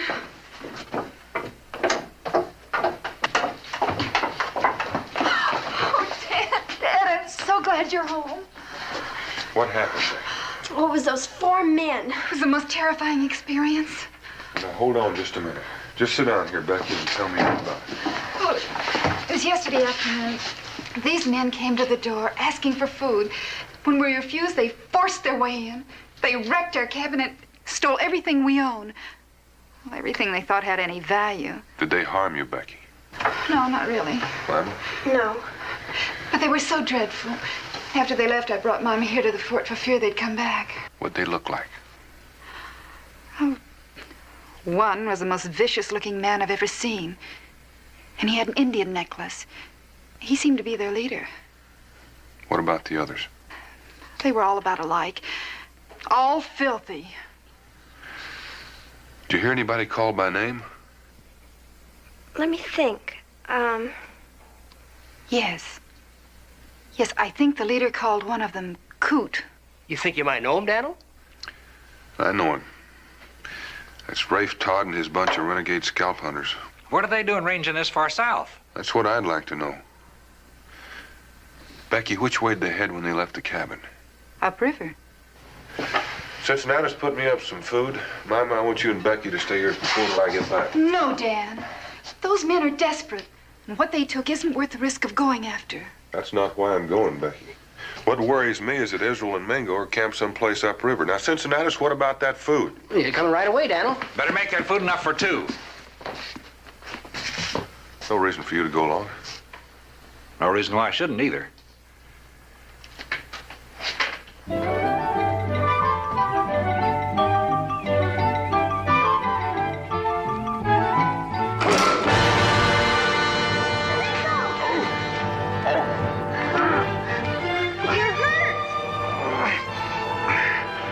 A trap. Some old settler was covered with grass. I guess your father and I were not the only ones who trapped through here after all. You just lie still. I'd be loose quicker than anything. I'm afraid not, Israel. You can't spring this sort of trap without a set of clamps. That's one thing we didn't bring with us. What are you gonna do? Israel, did you notice the spring we passed back there? Be a good boy, Israel. Get me some water. And see if you can find some moss.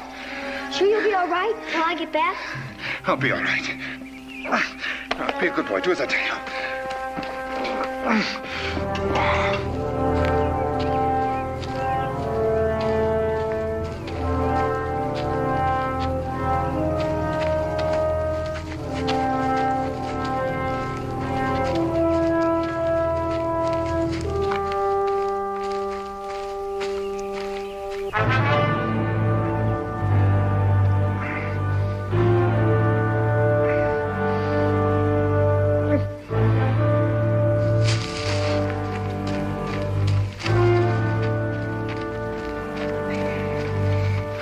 Well, Israel, it took you long enough.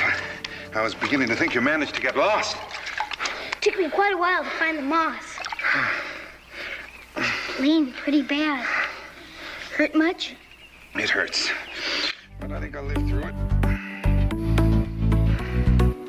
As soon as I get a fire going, I'll heat the water.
Find something, Daniel?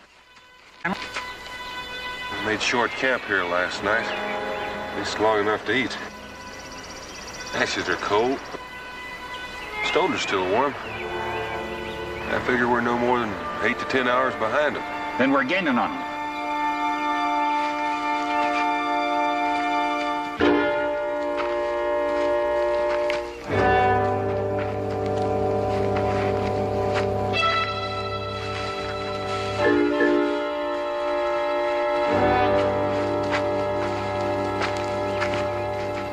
Now, I've reloaded the rifle, Israel. It has a lighter charge, so the recoil won't be as violent. You mean I can't take your powder horn and shot pouch so I can reload in case I miss? That's exactly what I mean. You have one shot only. Now, we need fresh meat, and any kind will do. But if you miss, you come directly back to camp. You don't trust me very much, do you? Why, Israel, I trust you implicitly, or I wouldn't allow you to go at all. But I can't trust you to reload that rifle. There's no need to worry. I guarantee there'll be fresh meat in the pot come sundown. Good hunting, Israel.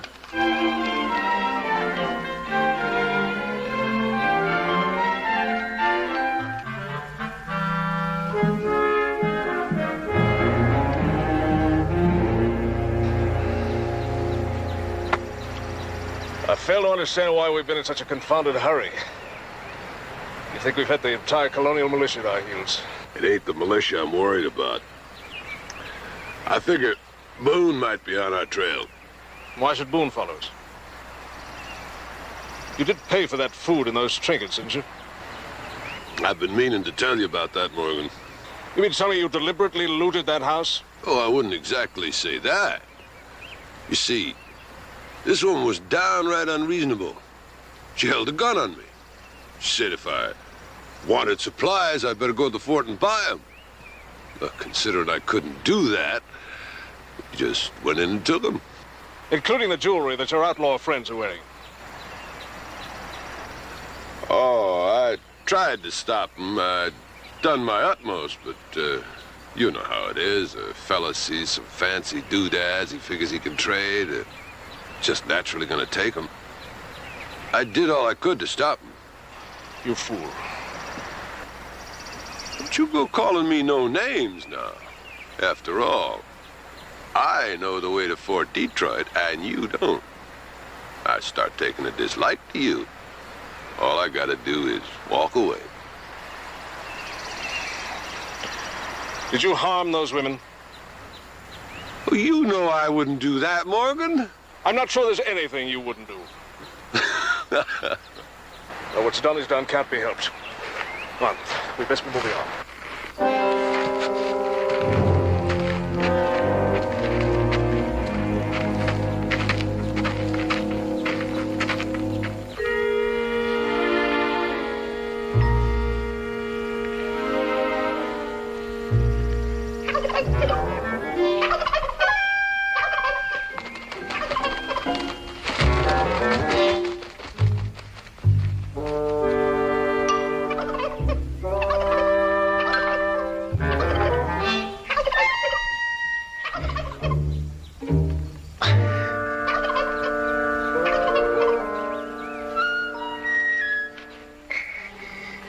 Let your breath out. Make sure you got a good beat on the target. And squeeze the trigger. Don't yank it.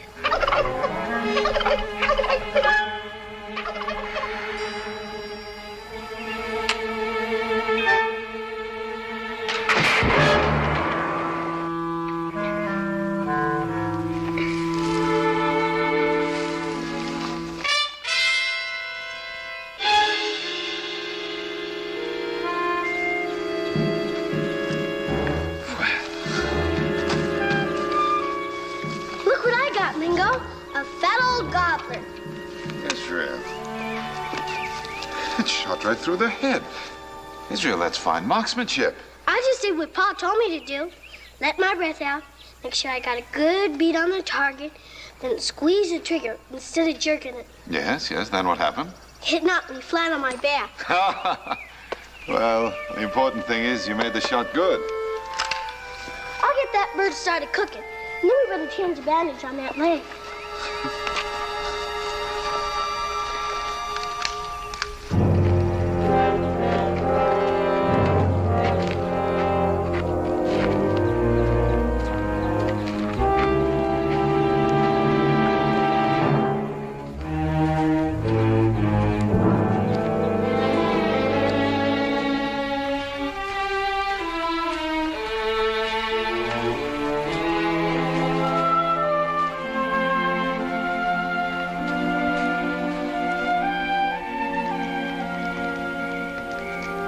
It's getting real close to done.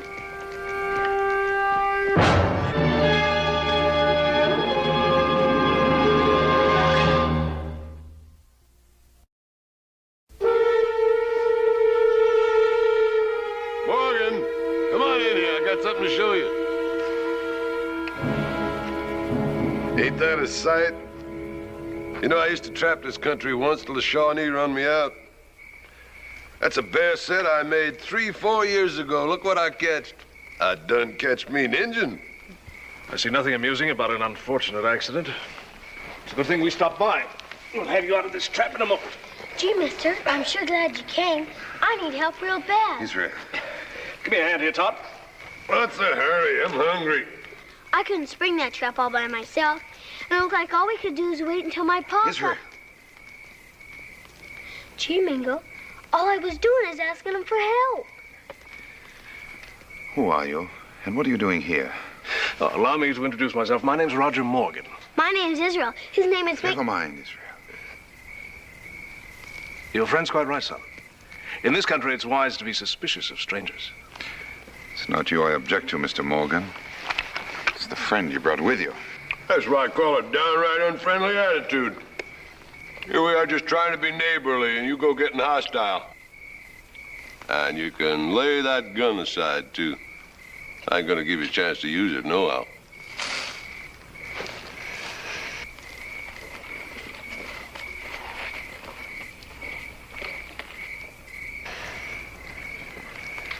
You've never given anyone a chance, Todd.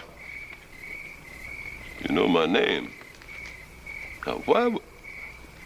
I'll be dogged, you're Boone's Injun. I'm the one who helped him drive you out of Kentucky, if that's what you mean. You're a friend of Daniel Boone's? I like to think so. Oh, they're thicker than thieves. Well, that's apt to pose us quite a problem. Where'd you get my mom's locket? And that's her ring, too! You say that's your ma's jewelry, boy? And you must be Boone's little boy.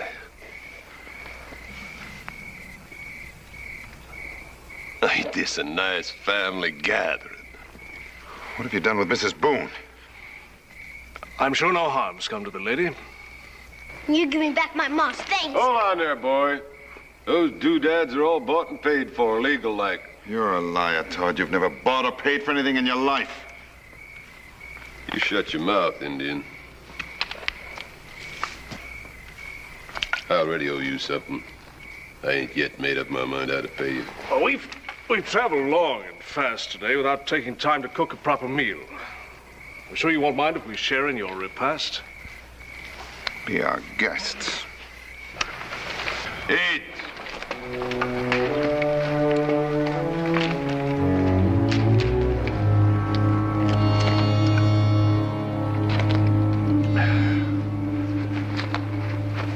We're still in Shawnee territory. You three better go out and stand guard. You figured on spending the night here? I ain't decided yet.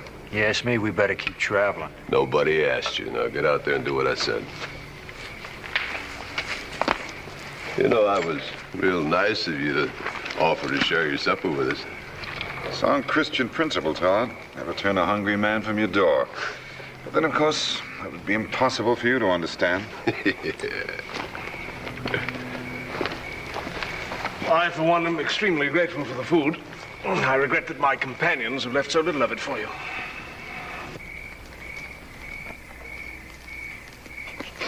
Thank you very much.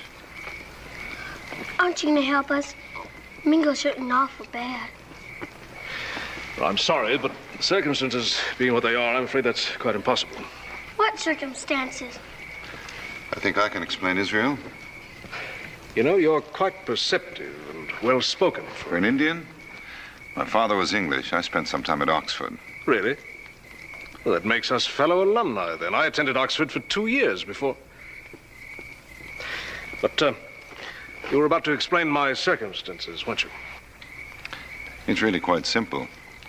My guess would be that you've just come from 96, the Loyalist stronghold on the Saluda River, and that you're carrying vital information. Topographical details, armaments, fortifications, estimated strength of military personnel. How'd you deduce all that? Your wrist betrayed you, sir. It bears the insignia of the Royal Lancers, a marking on the skin that can never be erased. You're quite right, of course. And knowing that, you understand why I can't set you free. Yeah, I figure it's time we pulled out, Morgan. The Boone is chasing us. He ain't gonna stop because it's night. He'll just keep coming. Yeah, I suppose you're right, Todd. What are we gonna do with them two? I haven't made up my mind yet. Well, ain't no need for you to worry. You just leave that there engine to me. I guarantee he won't do any talking. I take it you propose killing him. Well, that's as good a way of keeping him from talking I know of. What would you accomplish by that? He's helpless. No threat to us. Well, you got any better thought? We leave him here. But if Boone should happen to catch up with us, the boy could be of value as a hostage. Sometimes you do get a good idea, Morgan.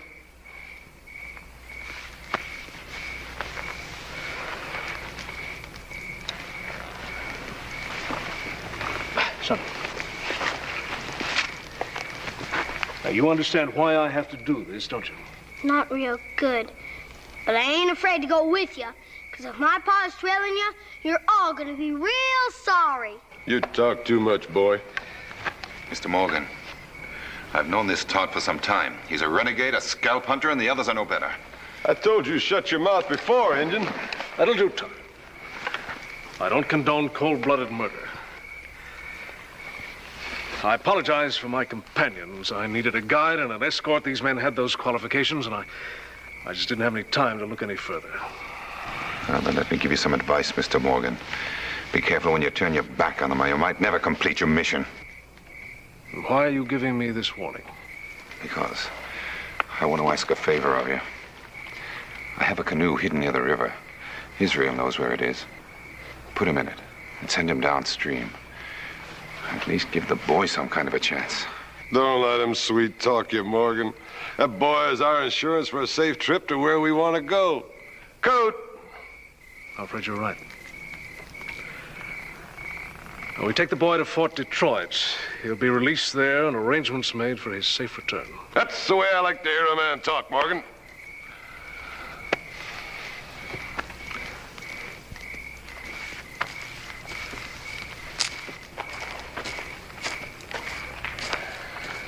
Take the boy and tell the others we're pulling out.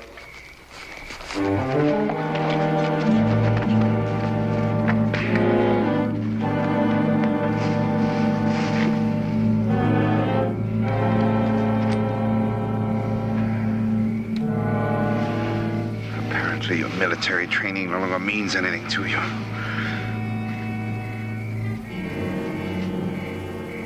I feel sorry for you. Oh, you're mistaken, sir.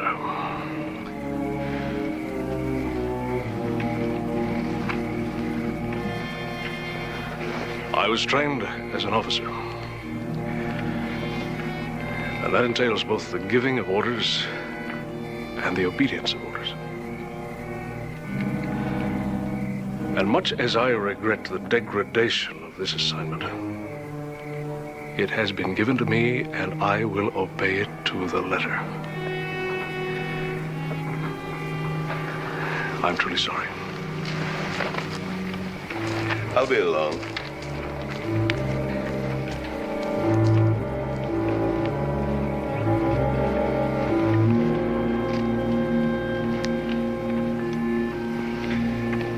Okay, I suppose you've stayed behind to kill me. Yeah, I considered it. As soon as Morgan gets down the trail a ways, I changed my mind. Out of mercy and kindness, I'm sure. Oh, I wouldn't exactly say that.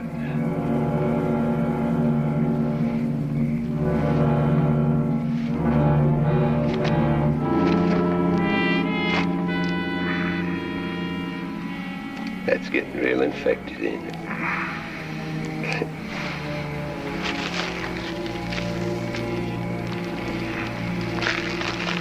That just helped it along a little bit.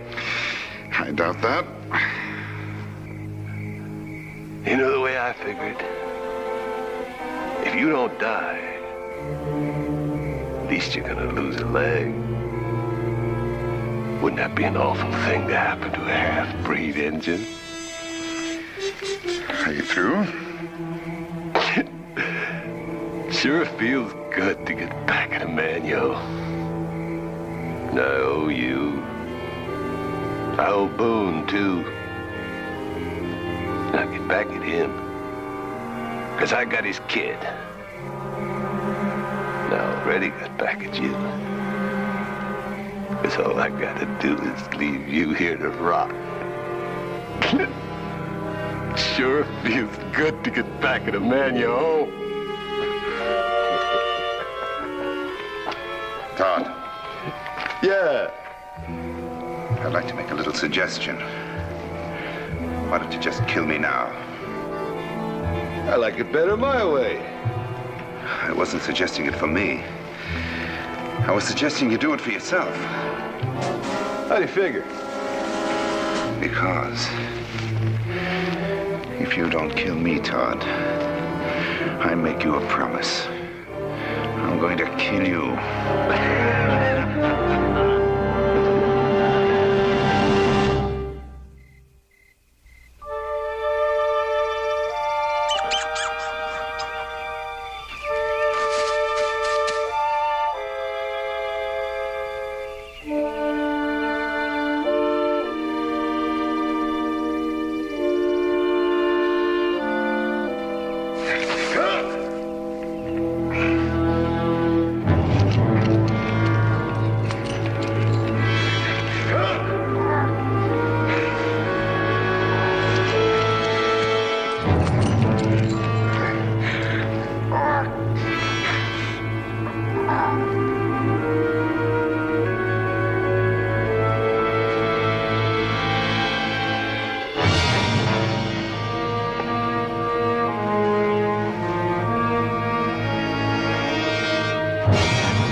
Yourself, son? No, I ain't hurt. Now, what's going on here? Boy fell. He can't keep up this pace, Todd. But your idea to bring him, Morgan. I reckon it's up to you to see he doesn't slow us down. We gotta be traveling, and traveling fast. Yes, me, we never should have brung him. Just tied him up and throwed him in the river. Nobody asked you. Now, you listen to me, boy. I know what you're up to. You're figuring on slowing us down, giving your pa a chance to catch up. Well, I don't like that. And they don't like it either. You slow us down just once more, I'll turn you over to them. They'll make you wish you'd stayed on your feet. Don't you threaten the boy, Todd. I'll do more than threaten him. You'll not lay a hand on him. Nor will any of your men. Now, I gave my word that no harm would come to this boy, and I intend to keep it. You tell your friends that, and make sure they understand. Now, look here, Morgan.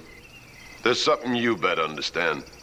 This ain't no parade ground, and them boys ain't soldiers. They ain't used to taking orders, so don't start giving any. Don't you threaten me, Todd. I'm not threatening you, I'm telling you the truth. Now, you make sure that boy keeps up.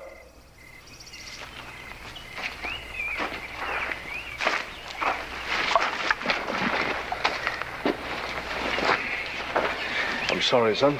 That's all right, Miss Morgan. You've done all you could. Now, look, we'll make camp in an hour or so. You do your best to keep pace, and I'll help you all I can.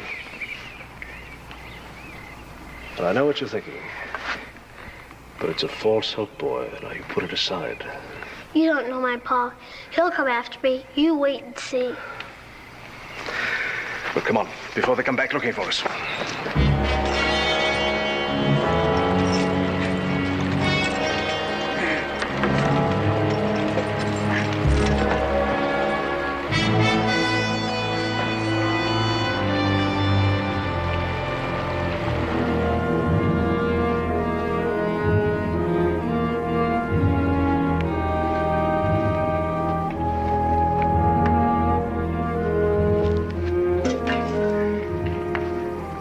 Tracks. I hate to say this, Daniel, but Israel's with them. What do you make of that?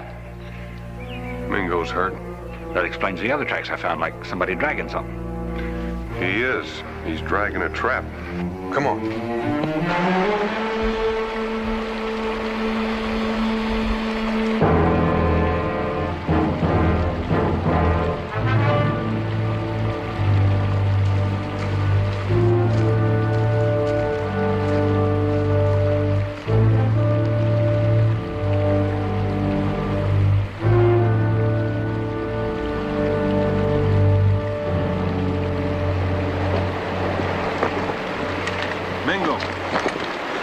Daniel, where's Israel?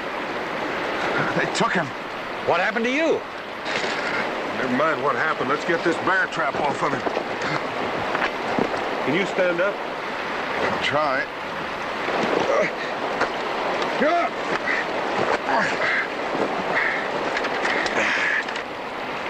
You can't hold these jaws open too long. When we get it open, pull your leg free. When I count to 3. Start counting. 1, 2, 3.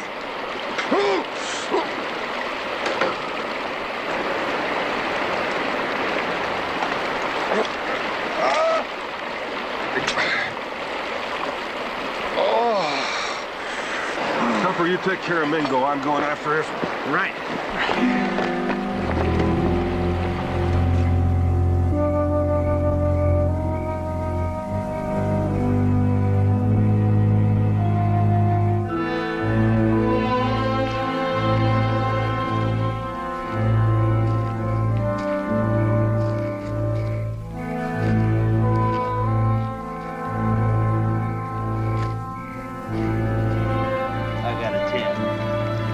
Thinking 4. Hey, are you cheating? Sure, ain't you? Shuffle, that puts me 2 up. Quit you 1. They gotta keep up that bickering all night. Is it bothering you, Morgan? Yes, bothers me a great deal. Tell them to stop. No, I keep repeating and repeating, and you don't hear me. They used to taking orders. You have some authority over them. Come on. I've seen you use it. Well, sometimes I tell them. Sometimes they tell me. I reckon this is one of the times they do the telling. Come on. I don't understand you. Let me cut. See, they're playing high card. First one gets 5 ahead's the winner. 7. 3. And looks like Coot just won. What stakes are they gambling for? Well, I wasn't going to tell you that, Morgan, because I got an idea you wouldn't like that. What do you mean? Well, seems the boys are tired of being slowed down by this here kid. So they're gambling for him. Gambling for the boy. Maybe I should have said for his scalp. His scalp? Worth $50 in Fort Detroit.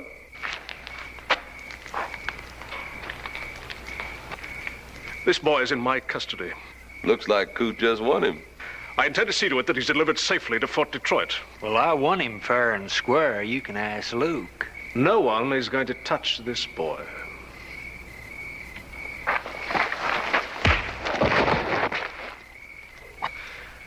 I'm taking the boy, Todd. I may not know the way to Fort Detroit, but I know the way we came. And don't you try to follow us. Oh, Oh, I ain't gonna try to follow you, Morgan. I got an idea you ain't going no place.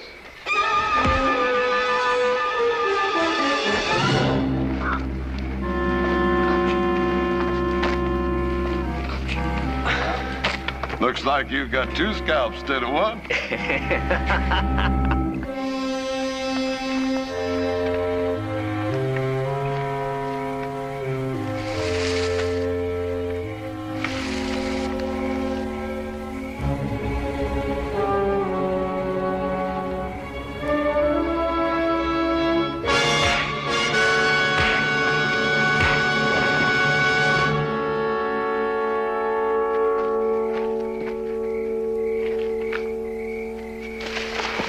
That's a good thing you got a thick skull, Coot.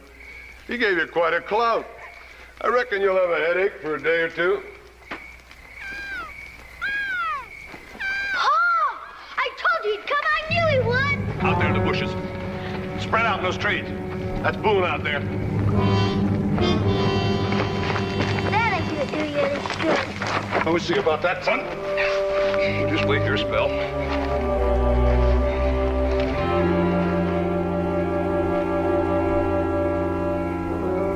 Shouldn't take too long. Your pa's real good in the dark, but ain't one bit better than Cooter Lucas.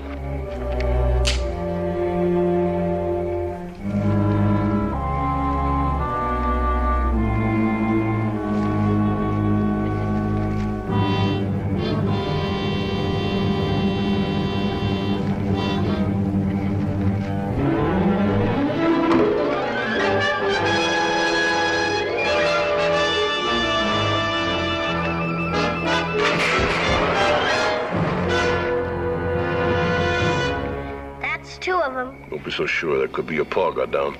You don't think I know the sound of my own pa's rifle? That wasn't one of them British muskets you've been carrying. Pretty smart, ain't you, boy? Smart enough to know a Kentucky rifle when I hear one.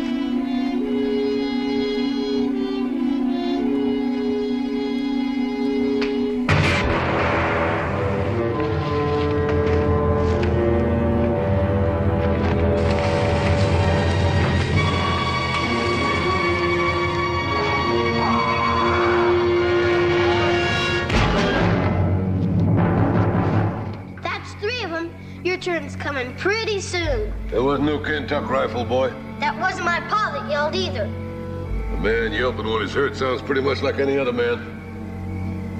At least I got you. Not anymore, you ain't. Now just put that rifle down. Oh, boy. Suppose that ain't your pa after all.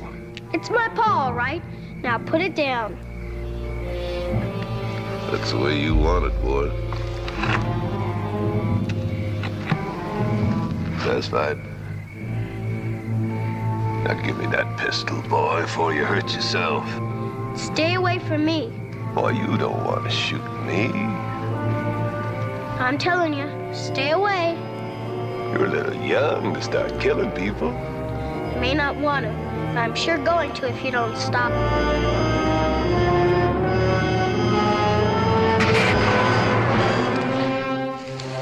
I'll be dogged. You really did mean to kill me, didn't you, boy? Boone! You want this boy to stay alive? You better get out in the open. You hear me, Boone? I ain't waiting much longer. Don't do it, Pa! Don't do it! Maybe you was right. Maybe one of them got him. Are you trying to trick me, boy? He's still out there someplace watching. Boone! I'm running out of patience. Okay, have it your way then. You see this knife? I'm gonna count to 3. 1,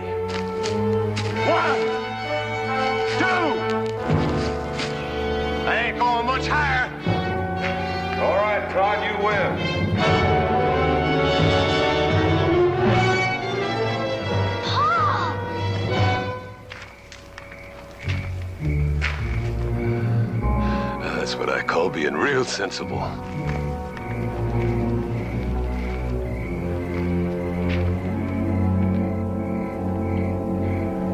Let the boy go. Not till you throw that gun away and fire.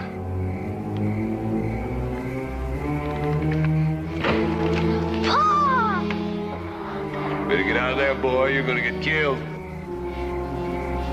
Do what he says, Israel.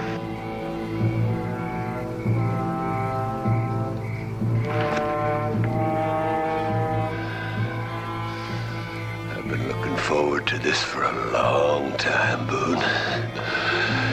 It's gonna be a real pleasure.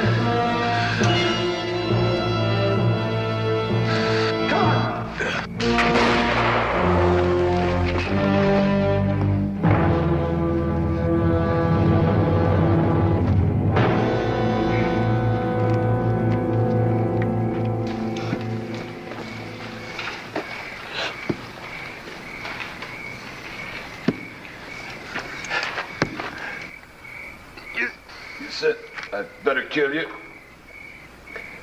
Next time an Injun tells me something, I'm gonna believe him. I don't know how you got here. I'm sure glad you did.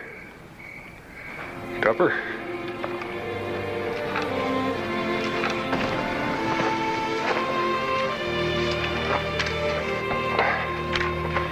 Israel? Let's go home.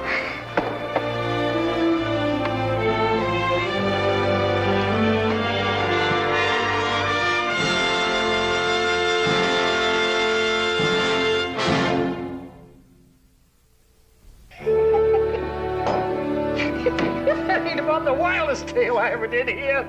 You sure you ain't lying, Daniel? You don't believe me? Ask Tupper.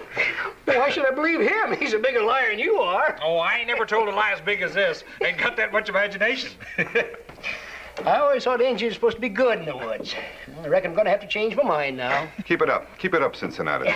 I'm going to set a trap for you someday. Mighty hunter, mighty woodsman, mighty trapper.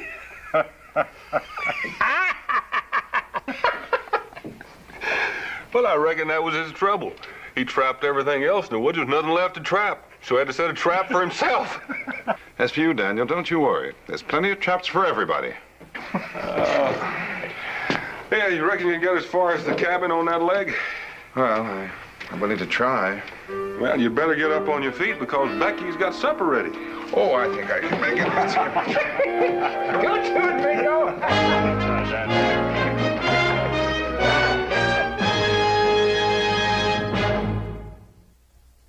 Daniel Boone was a man, yes, a big man, with an eye like an eagle and as tall as a mountain was he. Daniel Boone was a man, yes, a big man. He was brave, he was fearless, and as tough as a mighty oak tree. From the coonskin cap on the top of old Dan to the heel of his rawhide shoe, the ripplingest, roaringest, fightingest man the frontier ever knew. Daniel Boone was a man, yes, a big man, with an eye like an eagle and as tall as a mountain was he. Daniel Boone was a man, yes, a big man. What a boon, what a doer, what a dream come a truer was he.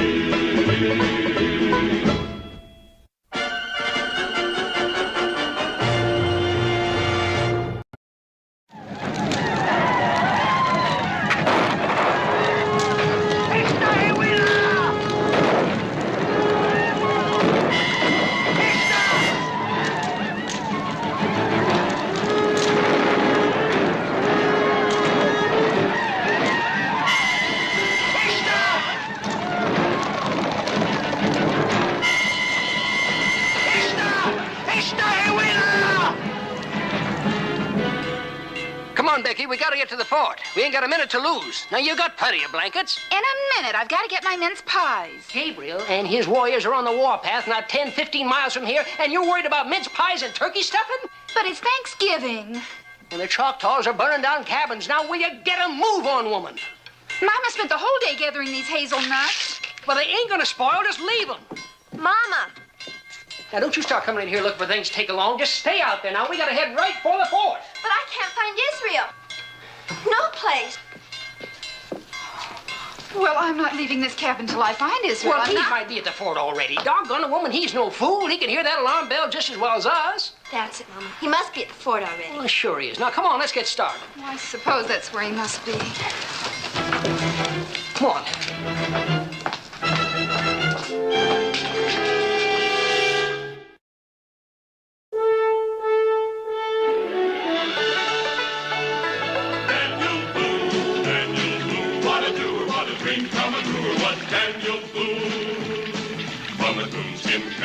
Top of old Dan to the heel of his rawhide shoe. The rippin'est, roarin'est, fightin'est man the frontier ever knew. Daniel Boone was a man, yes, a big man, and he fought for America to make all Americans free. What a boom, what a doer, what a dream come a truer was he.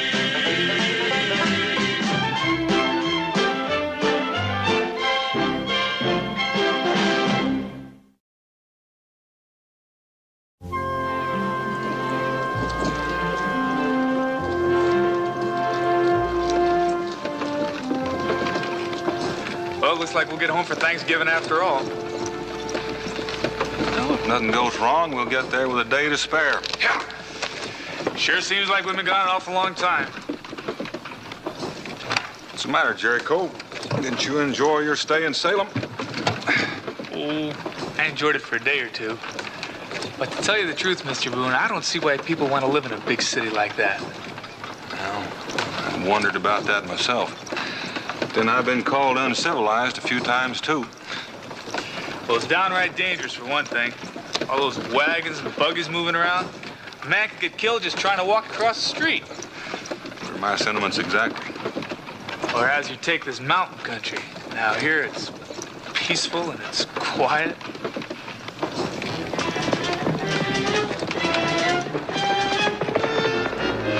Now, I wonder what he's running from.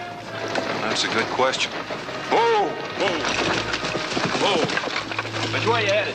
Boonesboro. Take my advice and turn back. Whole country's full of Indians. Well, Choctaws. Gabriel's on the warpath. They burnt me out this morning. which way they headed? Same way you are, west. That's why I'm going east. Sometime you finish telling me about the peace and quiet in the country. Yeah. Hey, hey.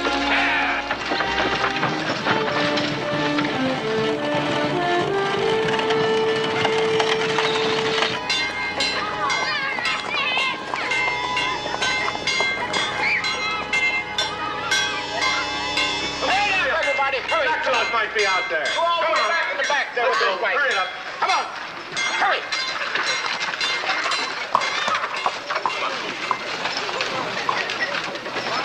Where are you going? My bonnet. I lost my bonnet. You'll lose your scalp out there, and I'll get back inside. Hurry up, everybody. Come on. Inside. Let's get busy. Henby! Come on, everybody. Wait here. I'll be right back. Come on. Oh, no, you don't, lady. Once inside, nobody goes back out. Don't you understand? I can't find my husband. Henby! Oh, Hemby, I just left him over there in the tavern. Should have known. Israel! Israel! Calm down, will you, Becky? We'll find him. He's not in the fort. I know he's not. He must be. He's just hiding somewhere, that's all. Don't worry, Ma. We'll find him. Come on, Cincinnati. Don't worry, Becky. We'll find him. We're closing the gate.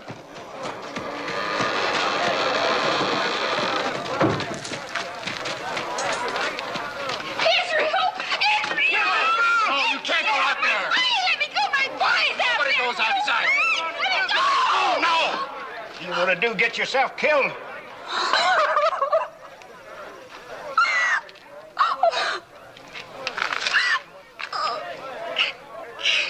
Lord help me. It's just a baby.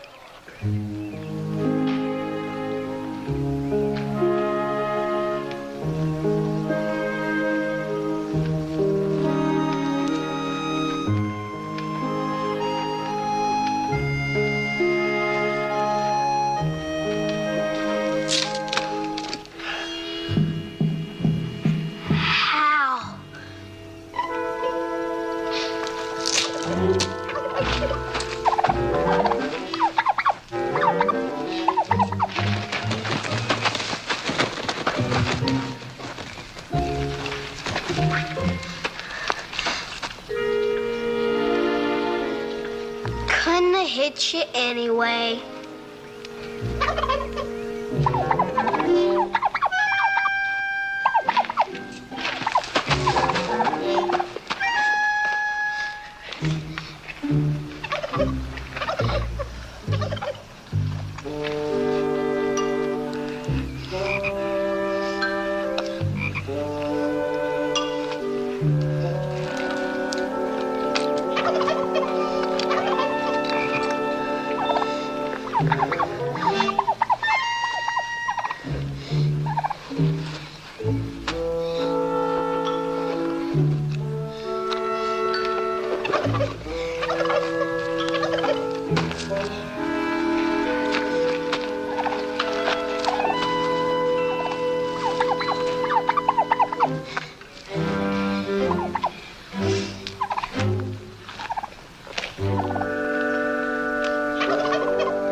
Makes your mouth water, don't it? That's a boy. Come on. Come on. Come on. Come on. Gotcha! Oh, drat! Doggone you! I'm gonna get the licking for being here. And I still won't have anything to put into Thanksgiving.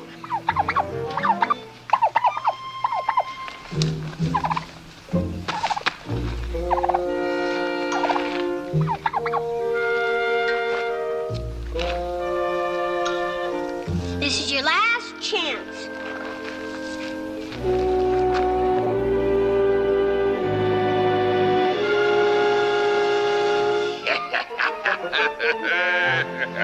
Grandpa Brian! Grandpa!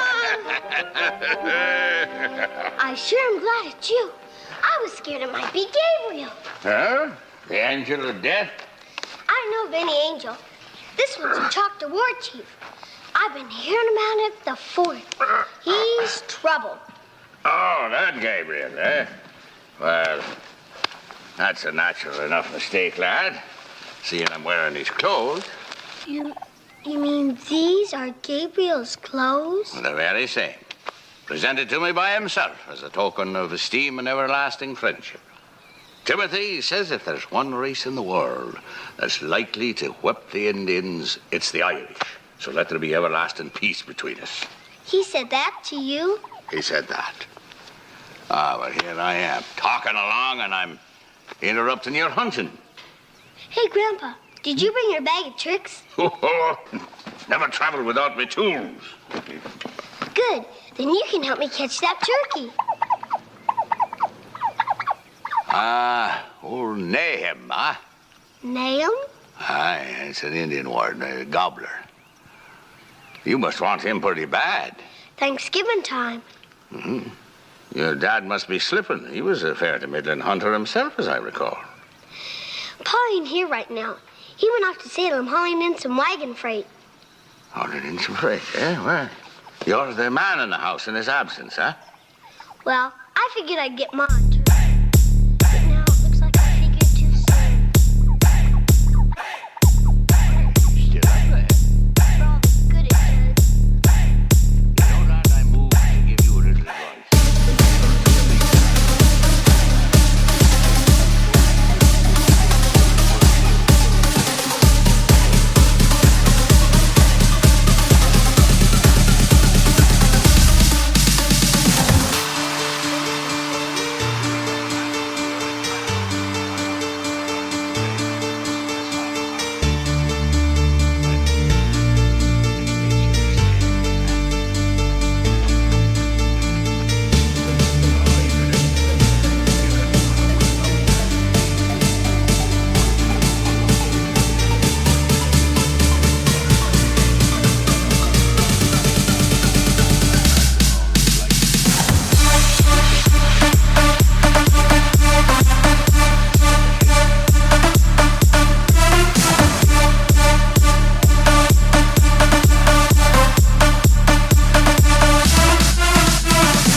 You're soiling the buckskin. Well, Grandpa, since you're such a good friend of Gabriel's, you could do this settlement a favor. Why don't you just drop in on those Choctaws and invite them over for Thanksgiving? Well, I might just do that. Yeah, you go right ahead and do that, Grandpa. And you'd be surprised how grateful everybody'll be. Especially them Injuns. Israel?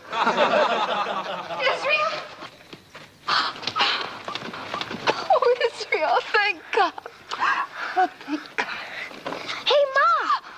Look what I caught! Oh, and that's not all you're gonna catch. I told you not to go traipsing through those woods by yourself. But I wasn't by myself.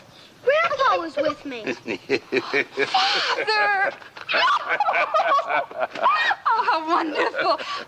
What an outlandish outfit. Well, that's just part of the trade, darling, part of the trade. Now, don't be too hard on the young one. He had his heart set on bringing you a turkey for Thanksgiving. But there's trouble outside. There's an Indian war. Indian war? Chief Gabriel's on the warpath. Gabriel? You know, Gabriel, your friend. Gabriel? Oh. Is something wrong? Oh, no, darling. Everything's fine.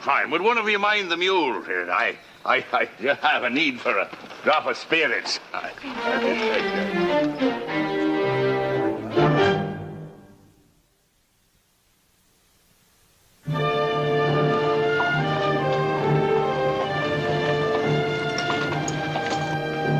Yes, sir, it's a pretty unhealthy situation. Burning down cabins, scalps, settlers. I tell you, that there Gabriel is a mean one, he is. And I understand that he is a friend of yours? An elegant brand of rum you serve here. Might I ask, where do you buy it? From an import house in Salem. And I would be happy to buy some more if I just had a few paying customers. Are you implying I don't have the funds to pay my bill? Well, have you? Heaven help the man who doubts a fellow human being. I ain't asking no help from heaven. Now, you owe me for 3 mugs of rum. Now, all I want is to see the color of your money. Well, I guess I'll have to put your mind at rest. What are you doing? Does that look like money to your greedy eyes? Where did that come from? From that bedraggled nest you call a beard. Well, then I reckon it belongs to me. Well, then there you are. Now that we're even, you can fill up the mug again. Even? Well, he ain't even paid me for the last 3 yet. Well, didn't you just take that coin I gave you? Well, you know dang good and well I didn't. Well, what happened to it then? It's plain I haven't got it. You and your confounded tricks and lies. I don't mind telling you, I wouldn't even let you in this place if it weren't for... What's that? There's a pipe.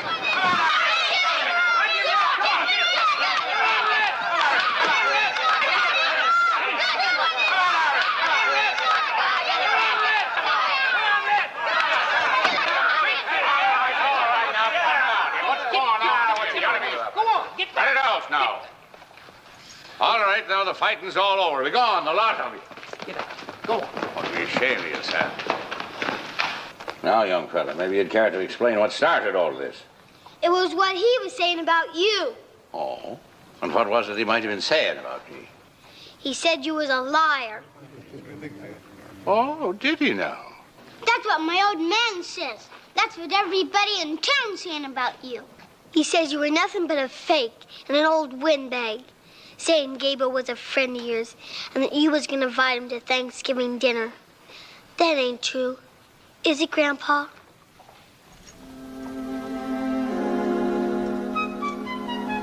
Please say it ain't true, Grandpa. See you lie your way out of this one, Grandpa. I have no intention of it. I'll go see Gabriel the first thing in the morning. Yeah, what'd I tell you? You think you'll really go see Gabriel? Sure. And I'm the King of England. Come on.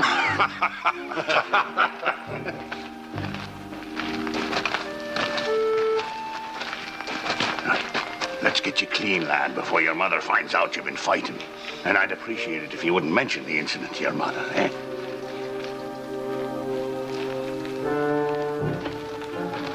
Oh, hello, Becky. I'd like to have a word with you, Father. And you go and wash, young man. But it ain't dirty, Ma. I said go and wash. Well, maybe I could do with a bit of a wash myself. Oh, no, you don't. I have something to say to you. Oh. Well, what might that be, though? What kind of nonsense are you spreading around here? You know as well as I do that no man in his right mind would go outside those gates and even speak to Gabriel, much less invite him into a Thanksgiving dinner. It's just a manner of speaking. Oh, and I know that manner. You know, the lad has enormous faith in me, Becky. Oh, well, he doesn't know you as well as I do.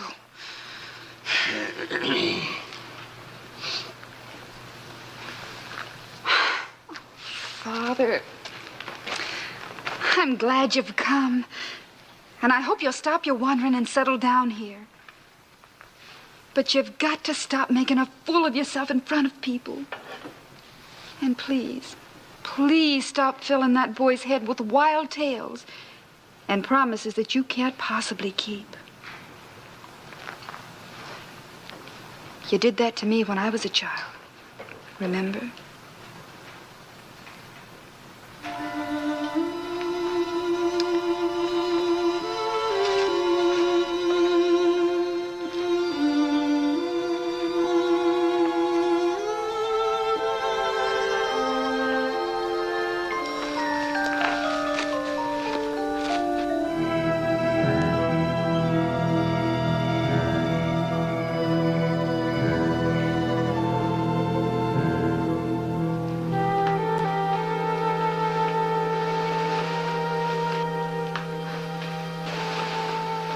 Good night, dear.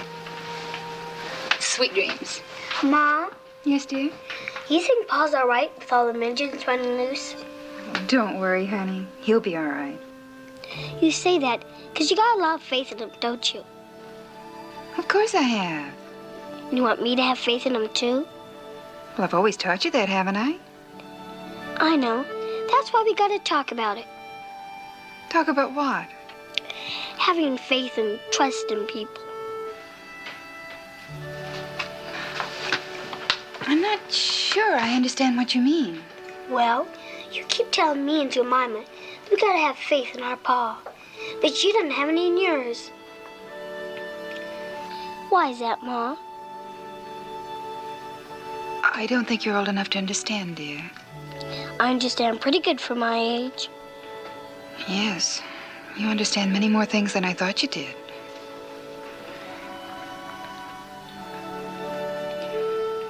Well, you see, a long time ago, I had trust in my father, like you do in yours. And he failed it. That's the reason. Just because he made one mistake, you don't trust him no more? I suppose that's true. I make lots of mistakes. You still trust me, don't you? Of course I do. Then why don't you trust Grandpa?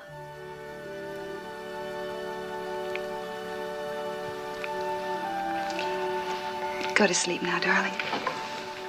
Please. You told me once that everybody needed somebody to have faith in them.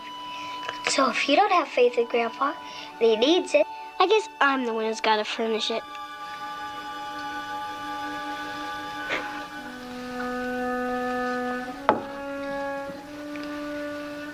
I'm glad you have it, darling. I'm sure he needs it very badly. Now go to sleep.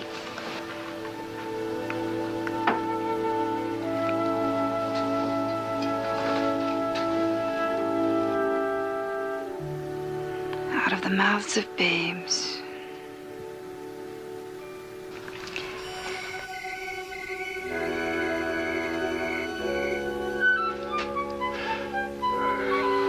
Timothy, Brian, you're a foolish old man. The brain of a bird and the braying voice of a jackass. It's probably your last day on this mortal earth. But you'll not break your promise to a child. Hail and farewell.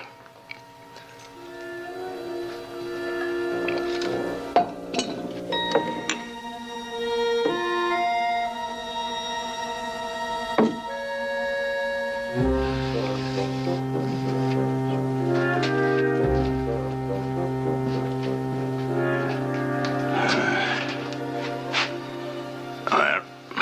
goodbye, daughter. Someday you may understand why I'm doing what I'm doing. I hope you do, because I don't understand it myself.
Morning, Becky. Mima?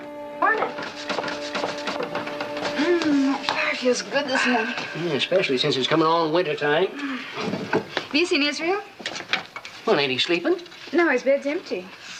Well, your pa's gone, too, so you can be sure they're someplace together. Oh, he's probably just looking after that old turkey of his. And your pa's out there nursing that mule. Well, you go round him up, Mima, while I fix breakfast. All right, Ma. I better go along, too. He'll be wanting some feed for that long-eared critter.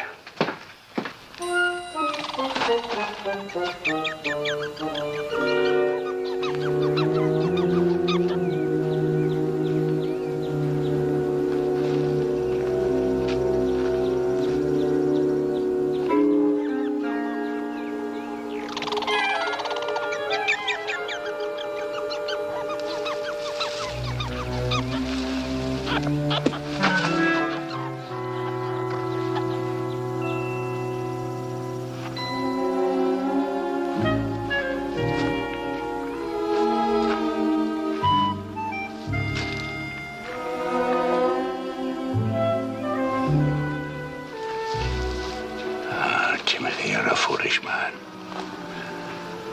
Betrayed by vanity and a boastful tongue. You kept your mouth shut, you'd have been sitting down to breakfast right now. Instead of out here, the likely target of a mess of aborigine. And you may be foolish. Your heart may be in the right place, but your feet are pointing in the wrong direction. Here's only a fool going to a hostile heathen's camp. In other words, Timothy, it's time to join the Arabs. And fold your tent and silently steal away.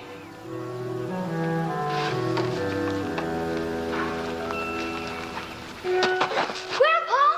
Grandpa! All my sins are coming home to roost.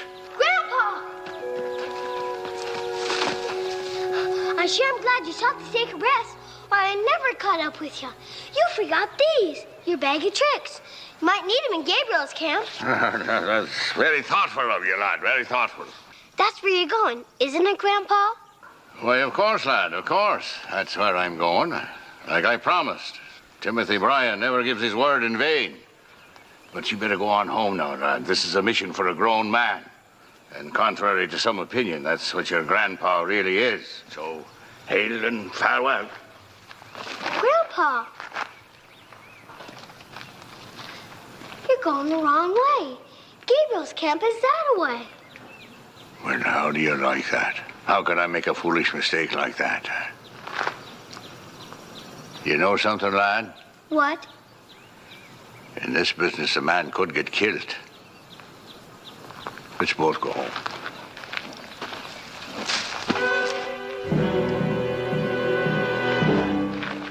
Something tells me we're too late now. That is to go home. What you gonna do, Grandpa?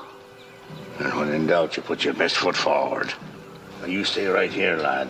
And whatever you do, don't run.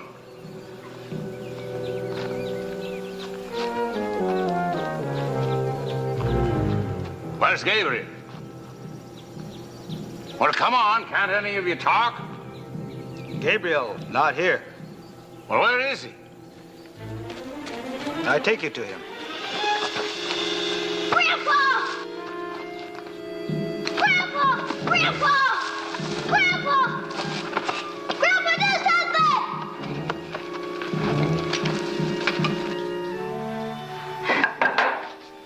Well, it's about time you were getting back. Everything's getting cold. Oh, come on, sit down, sit down. Where's Israel?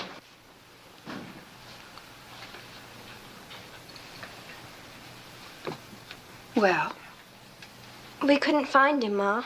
You couldn't find your pawn either. they just can't disappear. They're probably visiting somebody. They certainly wouldn't go outside with this Indian trouble. He wouldn't, would he? I mean, my father's always talking, but he never goes through with things. And he certainly wouldn't take Israel along. He wouldn't, would he, Cincinnatus? Would he? Doggone, Becky, I just don't know what to believe. You can't be too sure of anything when it comes to that boy and that old man.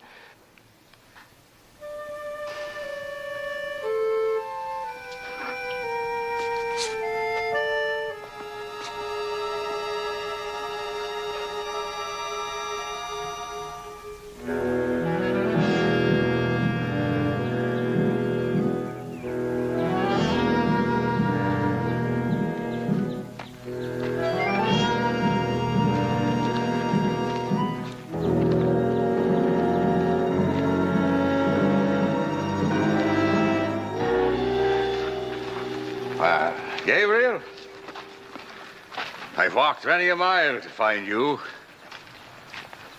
You know why? I came to invite you to a banquet, a feast in honor of this holiday of ours, as Thanksgiving. We want you all to come and break bread with us. In Boonesboro. Aye, you'll all be more than welcome. We go to Boonesboro. Good. But not to make feast. to make war. Our medicine man, Great Cloud here, says our medicine is good. Our magic is strong. Today we attack.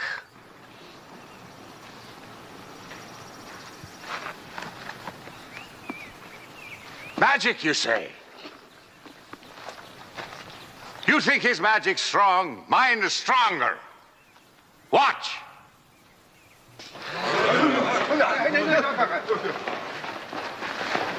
Out of nothing, I make fire. Put it out again.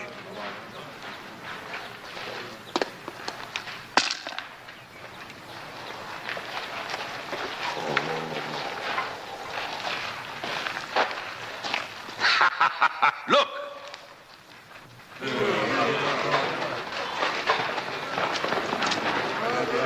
Grey Cloud's magic is weak, mine's strong. Grey Cloud's magic is not good, mine is great. So listen to me. Let's have a feast, not a war. I do not listen to magic. Magic is for children and old women, not for men. Take them away. Put them in a lodge. Did you hear? Take them away.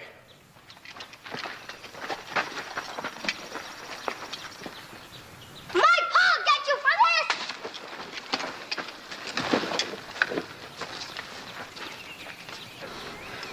this! Get your weapons. Tell the young men we go to Boonesboro. Wait, Gabriel, wait. Let me speak with the gods. You have already spoken to them. Their magic is strong. Maybe it is time to wait. Maybe it's time to make friends. Great Cloud and the Pale Face are like two old women. I say it is time to get rid of all the Pale Faces, now and forever. There has been too much fighting. Up to now, Gabriel has won, but from now on, I'm not sure. Give me time to speak with the gods. Maybe this is a sign. Maybe this is a warning. We have seen great magic here. Go sit with the women, you old man. You heard the Pale Face speak of their Thanksgiving Day? When they are feasting in Boonesboro, we will attack. I, Gabriel, have spoken. All those who do not agree will walk away. I walk away.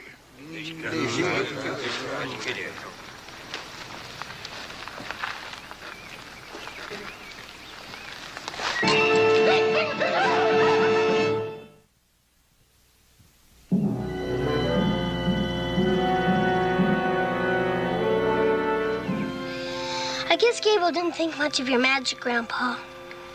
A shameful way to treat a man who's played before the crowned heads of Europe.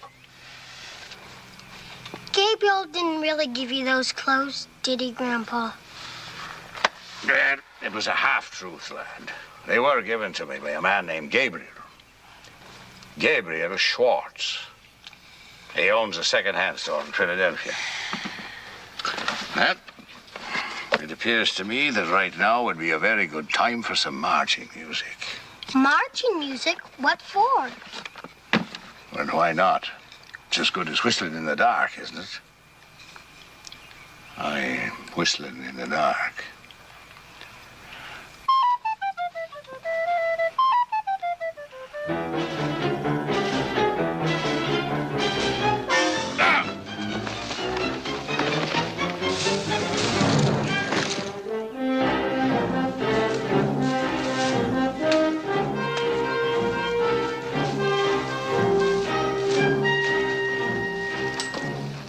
You all right? Oh, I'm just fine. How much further, Daniel? Oh, about 10 miles to Boonesboro. Fine Thanksgiving. We lost a wagon load of supplies. Gabriel's on the warpath, and we're running ourselves to death. What do we have to be thankful for? We're still alive, aren't we? To me, that's a powerful lot to be thankful for. Now, come on. Start running.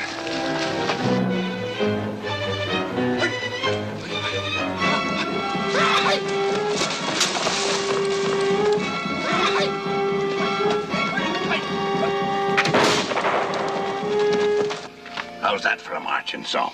A Jim Dandy. I learned that from Frederick the Great of Prussia. The Emperor himself taught it to me.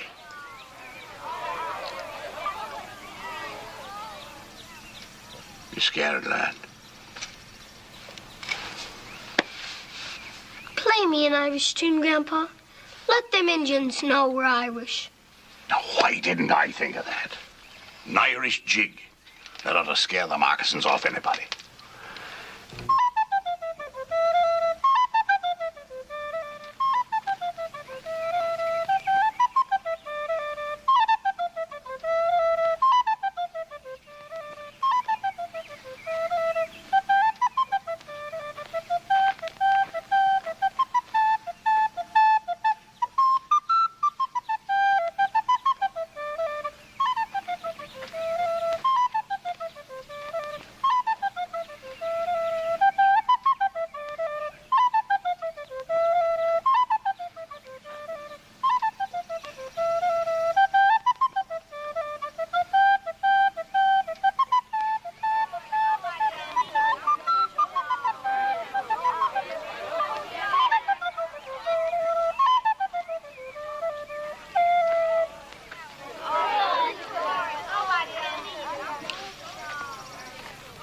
Must be coming for us.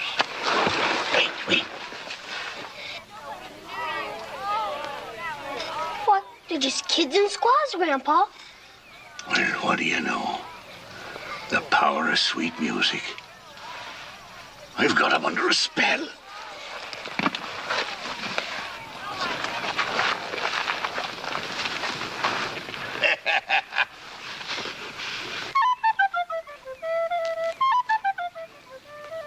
No braves, Grandpa. Never question America, lad. Grab on and follow, hmm?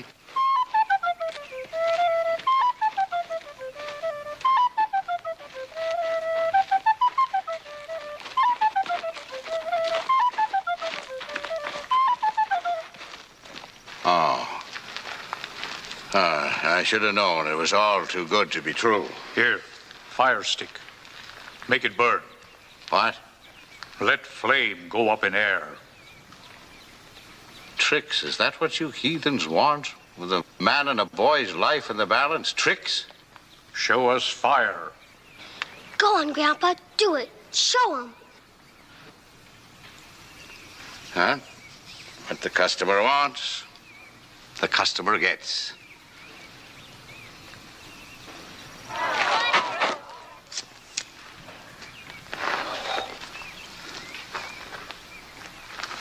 I don't quite know what this is all about, lad, but if tricks will keep us alive, it's tricks they'll get. And now, friends, I want you to observe what I have here. A coin, an ordinary coin. I want you to observe a few feats of prestidigitation.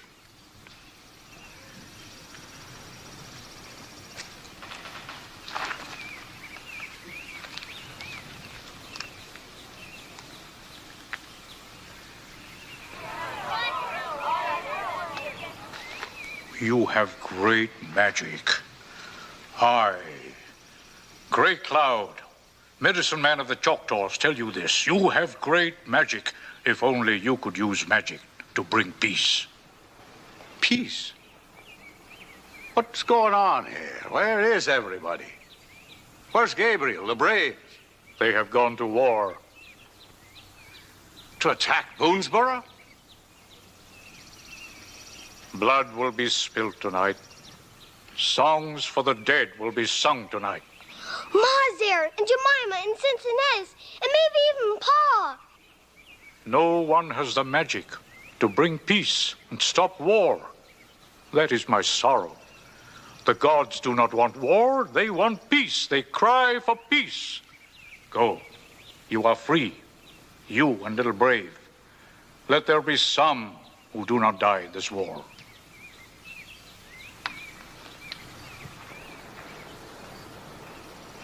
No, wait, friend, wait. Maybe I have the magic to stop war. Huh? Who knows where a man's magic begins and ends? Maybe that's what all these years have been about. All my wandering and peddling and making up stories and doing tricks.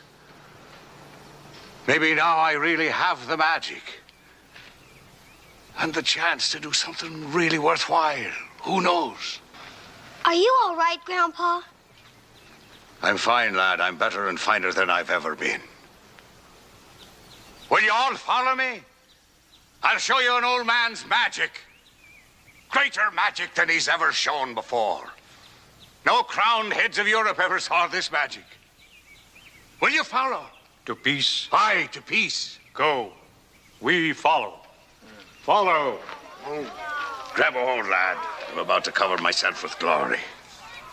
Forward, friends. Forward to peace and maybe to the stopping of this war.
Jericho, hurry up. Run as fast as I can. My wings will be flying. This way short.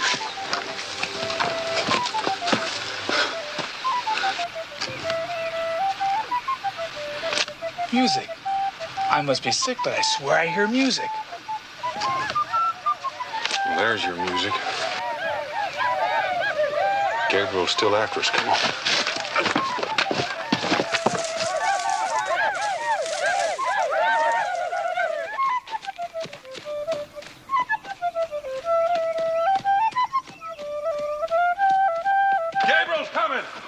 Get in. Man the wall. Come on, he's right behind us. Come on. Oh. Get up on the wall. Dad. Oh, Dad. Well, happy Thanksgiving to you, Daniel. What's going on here? Well, we got company. I invited all these lovely Choctaws for a feast on this lovely Thanksgiving. Ah, peace, Daniel. It's wonderful. Peace? Are you out of your mind? Gabriel's on the warpath. That's him and his braves right now. That's the magic of it. Don't you see? That's the magic of it. Do you think he'd attack and start a war with all his own people inside here, huh?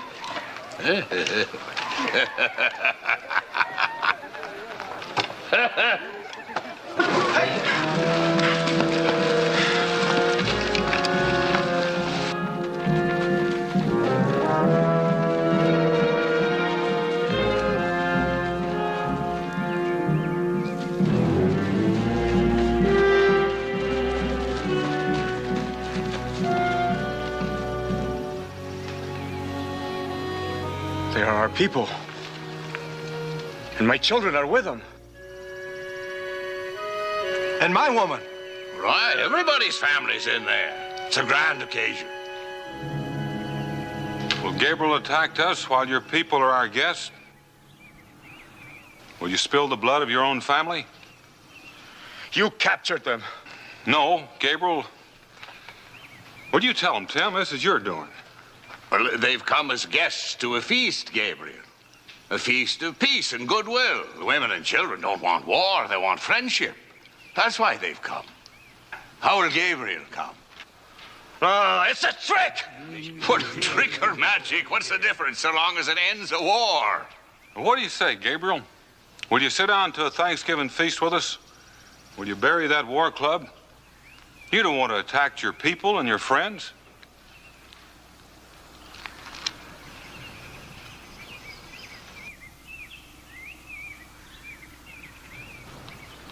I do not make war or kill the people I love.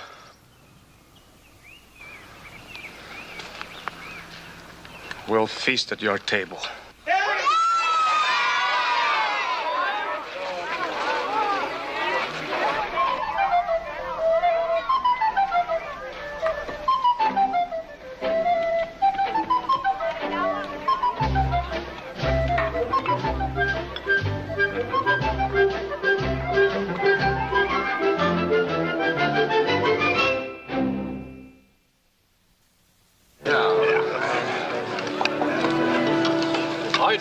my friend, the son of the gods, great man.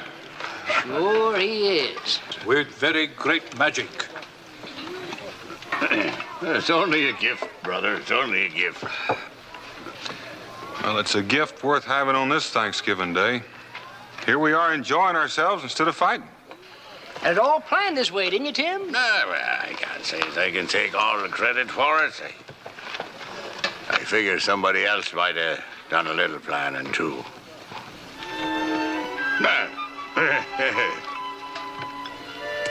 Nam? Well, that means gobbler in Indian. You stay next to me, and you'll live to see lots of Thanksgivings.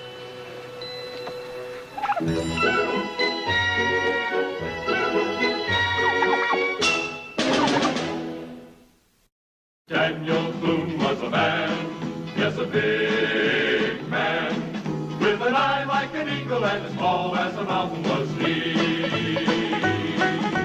Daniel Boone was a man, yes, a big man. He was brave, he was fearless, and as tough as a mighty oak tree. From the coonskin cap on the top of old Dan to the heel of his rawhide shoe, the ripplingest, roaringest, fightingest man the frontier ever knew. Daniel Boone was a man, yes, a big man, with an eye like an eagle and as tall as a mountain was he. Daniel Boone was a man, yes, a big man. What a boon, what a doer, what a dream come a truer was he.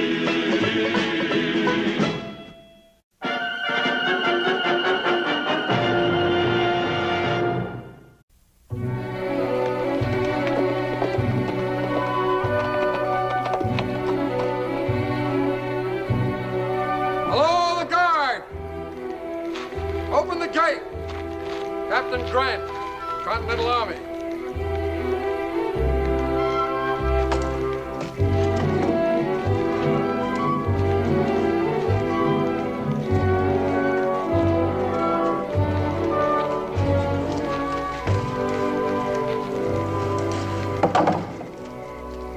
If you're looking for a room, you're just playing out of luck. The tavern's closed for the night. No, I'm not looking for a room. I'm looking for a man named Boone, Daniel Boone. I reckon you come to the right place. He lives right nearby. Good. Should be kind enough to direct me, please. Wouldn't do no good. He ain't home. He and his missus started out for Salem yesterday. Yesterday. Well, then I might still overtake them. Do you know where I might obtain a fresh horse? Mine's almost exhausted, I'm afraid. I don't know this time of the night. Well, I'll pay. And pay well. Well, I've got a horse. Is he a good traveler? He'll go as far and as fast as any horse in Kentucky. Then I'll make a bargain with you, friend. My horse for yours and all of this gold to boot. You just made yourself a deal. Now, if you'll be good enough to change my saddle and gear, I'll warm myself at your fire. Help yourself, and it'll be a pleasure. Thank you.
about the prettiest girl in all of New Orleans. And about the dowdiest. I don't think Salem stars are up to big city standards. You sure look good to me. Speaking of looks, you're quite a distinguished figure yourself. Well, I feel all hemmed in, and I also feel just a little naked. Naked? You wouldn't let me bring old Ticklicker along. Mr. Boone, will you please remember that this is a pleasure trip and not a hunting expedition? I don't have to remember because you're not going to let me forget it. I'm ready anytime you are. Now watch your step, man. Goodbye, Daniel. Behave yourself. I'd better. See you in a month or so, Gabe. Yeah, barring floods, hurricanes, and blizzards, that might be so.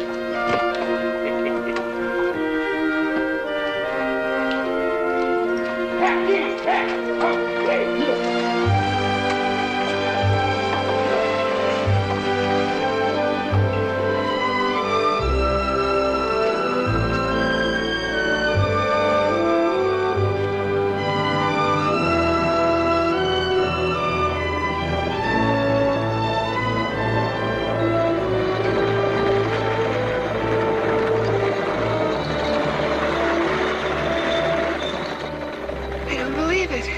We're finally on our way. Well, when we got married, I promised you a honeymoon. Of course, it's a little late. A little late. At least you can't say I've gone back on a promise. No. There's lots of other things I could say. Like what? Like, it's been the most wonderful years a woman ever spent. Even without a honeymoon? I don't really think I've ever had time to miss it. Well, now, Becky, you've had a pretty hard life. A hard life. Building a home and raising a family. Oh, Dan, what else is there in life? Pretty clothes, fancy parties, people to wait on you hand and foot. Piffle, I don't give a hoot about things like that. You don't? No. Well, let me tell you, whether you care for them or not, that's what you're going to get when we get to New Orleans. You know, if you try real hard, I might get to like it. Then where would you be? I'm looking for another wife. You wouldn't dare.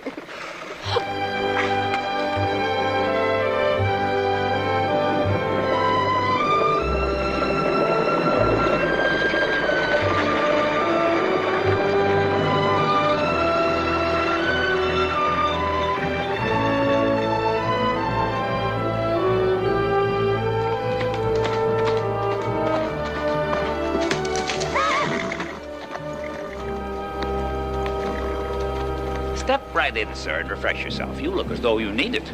I'll have a boy take care I of have your no horse. time for that now. I'm looking for a man named Daniel Boone. I believe he's staying with you. You just missed him. He and his wife took the southbound coach this morning. Do you know where the coach is stopping for the night? Bent's Crossing. Bent's Crossing. It's a long ride, friend. And if I may say so, neither you nor your horse seem up to it. Well, I thank you for your consideration. We'll make it.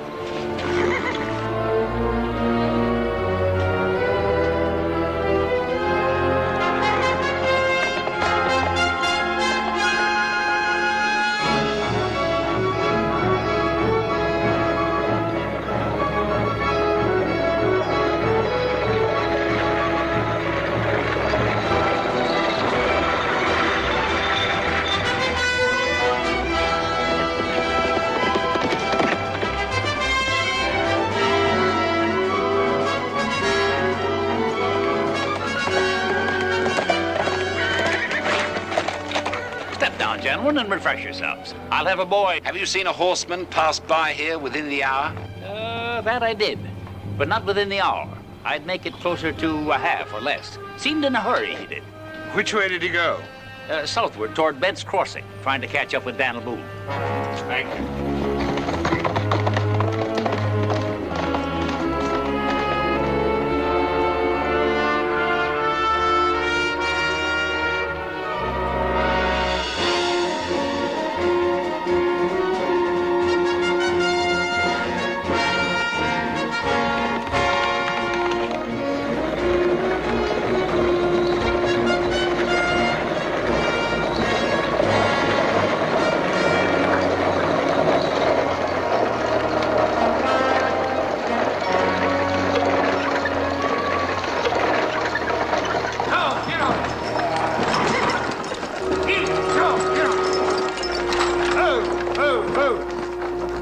late getting here. Have any trouble? Nope, just a little late getting started. Got any mail for me from Salem? No, but I got you a couple of passengers. And they're going with me all the way to New Orleans. Mr. and Mrs. Boone. Did you say Boone? Not Daniel Boone by any chance? I don't know how much chance has got to do with it, but I'm him. Well, my name is Lomas. It's a great honor to meet you, Mr. Daniel Boone. And you too, ma'am. Oh, well, thank you. Now, you folks just go in and out of the night chill. I'll take care of your luggage. Oh, just the small bag inside, please. That's all we'll need. Yes, ma'am.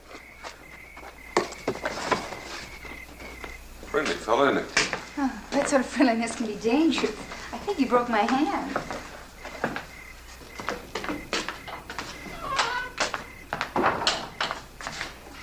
Supper will be ready pretty soon. I guess you folks would like to freshen up. I'll show you your room.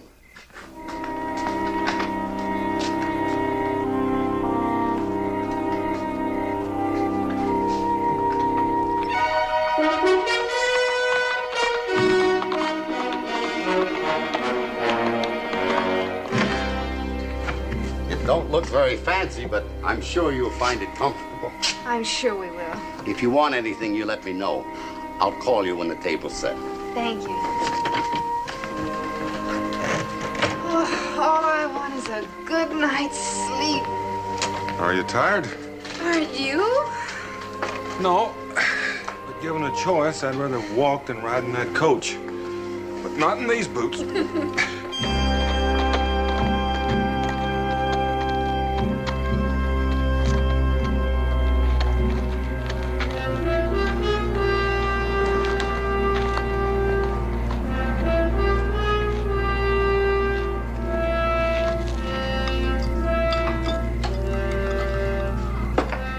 Good evening, sir, and a hearty welcome. I can offer you both food and drink. Later, perhaps, landlord. Right now, I must speak to a certain Daniel Boone. I understand he's lodging here. Right you are, sir. He arrived not more than a half hour ago. You be good enough to call him for me, please. I must speak to him on a matter most urgent. Yes, sir.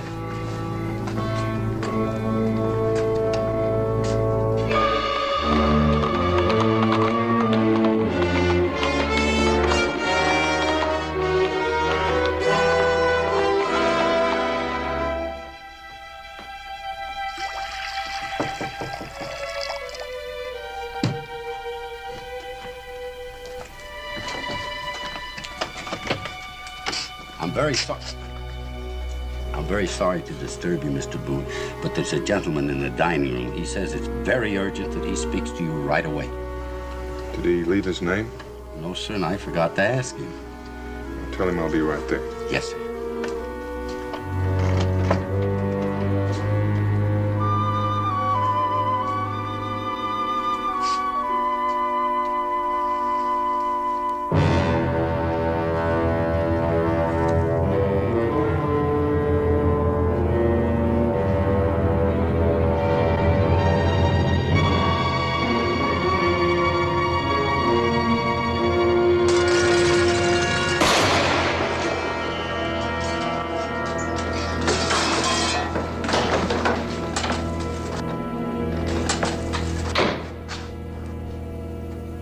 Mr. Boone!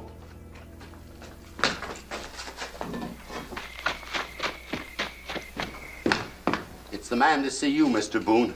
Someone must have shot him through that window there. Do what you can for him. Yes, sir.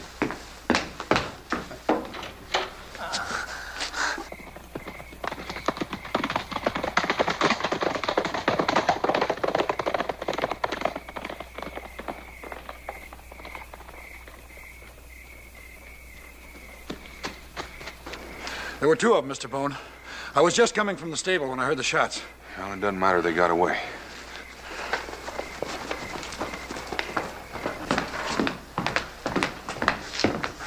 He's hurt real bad, Mr. Boone. Captain. Captain Grant. And your old friend. Give me some hot water and some... No time for that, Daniel. I must speak to you alone.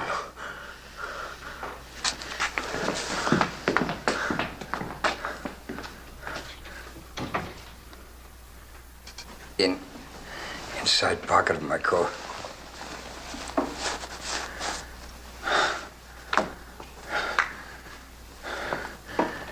Daniel, it is vitally important that you deliver that document to New Orleans.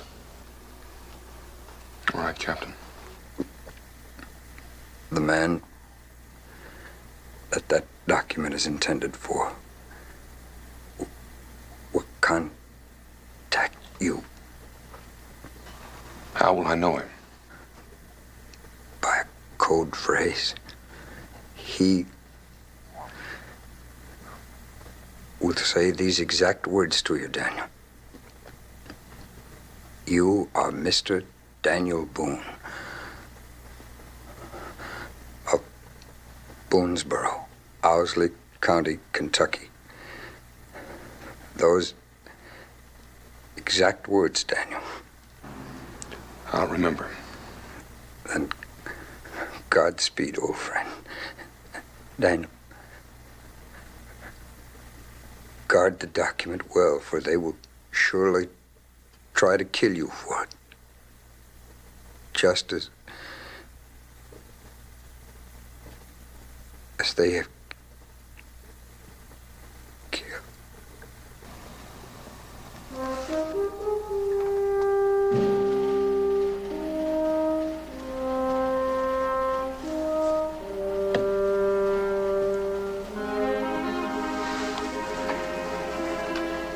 From the office of the President of the United States.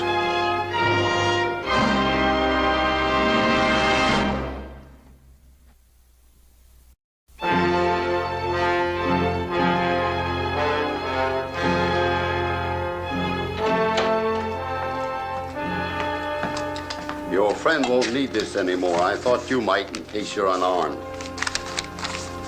When does the next northbound coach come through? 2 days from now. My wife is still sleeping. Will you give this to her when she wakes up? I'd appreciate it if you look after her and make sure she's on that coach to Salem. And Mr. Loomis, don't talk to anyone about what happened here this evening. You can trust me, Mr. Boone. I'll be on my way. It's urgent that I get to New Orleans. Without rest? I'll be all right.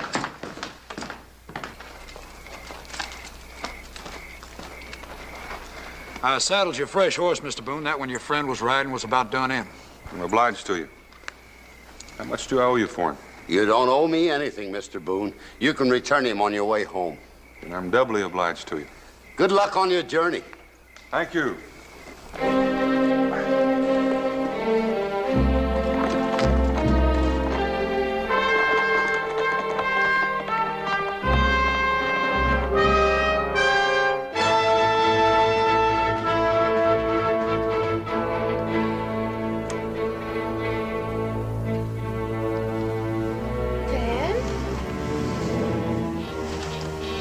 Dan.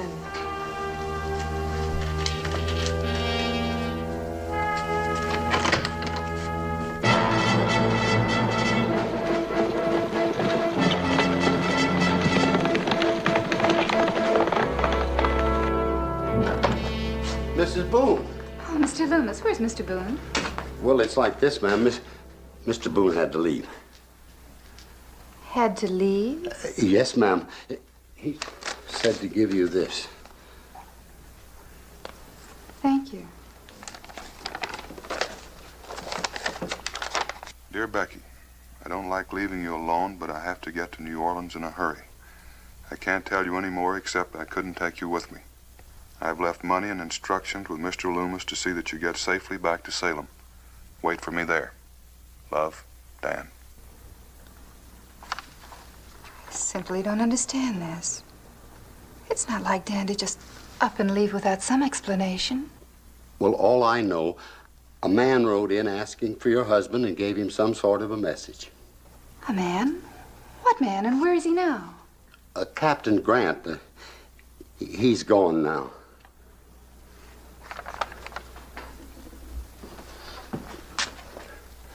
Could I get you something, ma'am? A hot drink, perhaps? No, thank you.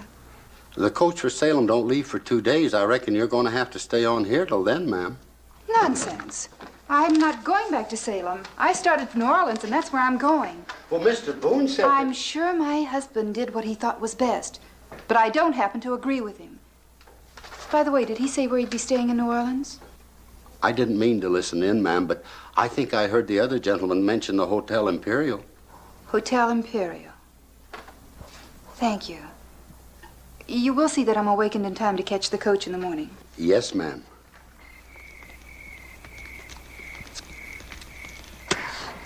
For my part, I'm glad it's done. I find I have no taste or talent for assassination. What makes you think it's done? I have never missed a stationary target at 15 paces, even if the light was bad. Nor have I. You saw the man fall. Why have any doubt? Because I think Boone was the intended messenger, and Grant might have lived just long enough to pass along that dispatch. Are you suggesting that we kill Boone, too? From what I hear about the man, it may be necessary. He has a reputation as a man of great integrity, and Lord Brisbane's orders were to intercept that message at all costs. And where will we find Boone? I fancy he'll be on that coach tomorrow. It's quite possible we may have to kill the driver, too. How can you sit there and talk about murder as though it were a game? I dislike that word, murder. What else would you call it? A matter of political necessity. Yes. Take my advice and get some rest. We may have a busy day tomorrow.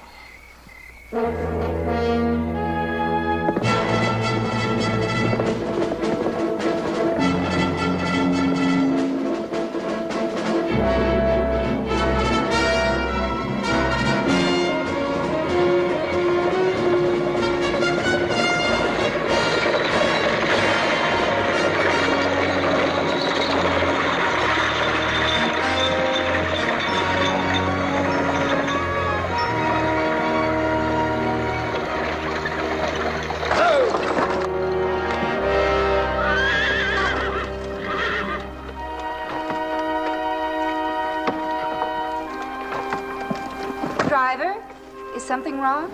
Tree across the road. I may have to unhitch to haul it clear.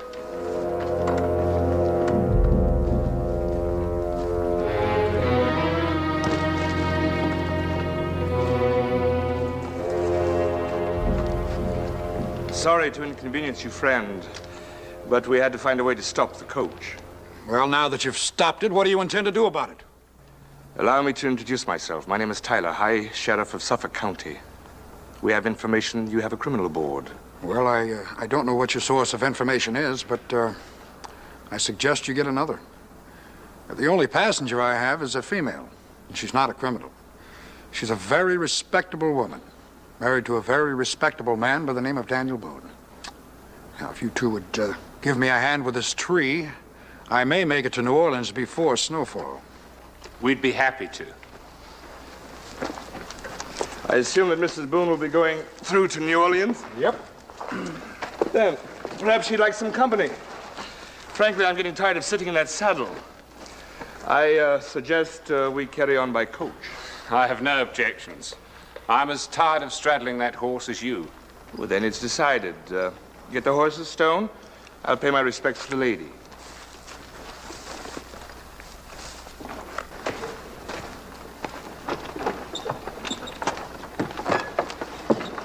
Mrs. Boone? Yes? Would you object greatly if two saddle-weary gentlemen shared the comfort of your coach? Well, it's hardly my coach. And I assure you I have no objections. It's rather boring traveling alone. It's rather a long journey for a lady to undertake all by herself. Well, I didn't really undertake it by myself. A pressing business matter forced my husband to ride on ahead. I'm meeting him in New Orleans.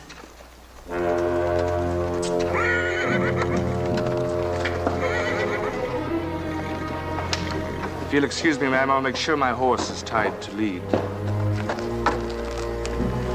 I thought time was important to us. If we ride this coach, it'll set us back a day at least. And save us more than that in New Orleans. How would you find a man you've never even seen in a crowded city? Mrs. Boone should serve our purpose very well.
help you with your luggage, Mrs. Boone?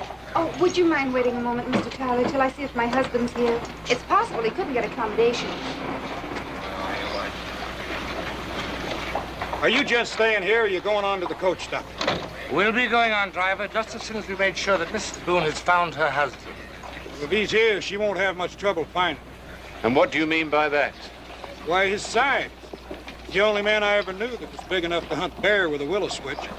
Why, down in Kentucky country, they tell a story about him. Seems he came into a tavern one day riding a moose and carrying a wildcat under each arm, using a rattlesnake for a whip.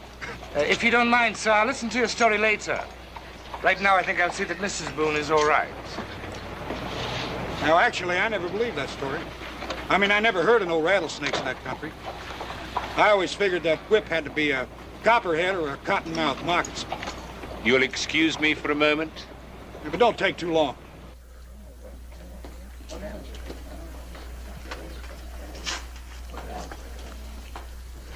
Madam, I'm sorry, but we have no Mr. Boone registered at this hotel. But I was told this is where he'd be staying. Madam, I repeat, I'm sorry. Perhaps he's made some sort of inquiry or left a message. How would I know that, madam? This is the finest hotel in New Orleans. We have so many people come through here. How could I remember? If my husband had been here, you'd remember. Why do you say that? Well, I guess the best way I can describe him is that he sort of looms over people. Looms? Yes, I think that's the proper word. You mean he's rather tall? I imagine you could describe him that way. Well, we do have one guest here who rather answers the description, Mr. Holt, Mr. Nathan Holt. Oh, he's just coming down the staircase now. Dan! Madam, please. Daniel Boone! Madam, please, that man is Mr. Nathan Holt, and I'd appreciate it if you... Nathan Holt? That's Daniel Boone. Don't you think I know my own husband when I see him? Madam, if you insist on creating a scene, I shall be forced to call the manager. I hardly think that will be necessary. Are you sure that was your husband, Mrs. Boone? Certainly, I'm sure. I repeat, madam, that man is registered as Nathan Holt. What's his room number? Suite C. Thank you. Mr. Tyler, would you be kind enough to look after my luggage? I think Mr. Boone and I are due for a little conversation. I'll see that it's taken care of. Thank you.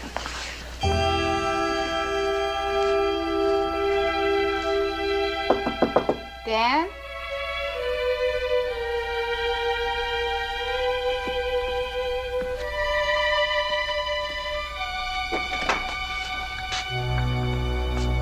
You're just about the last person I expected to see here. Now, don't tell me that. You saw me in that lobby not 5 minutes ago and refused to recognize me. Seeing you did surprise me some. I thought maybe you were all the way back to Salem by now. I'm sure you did.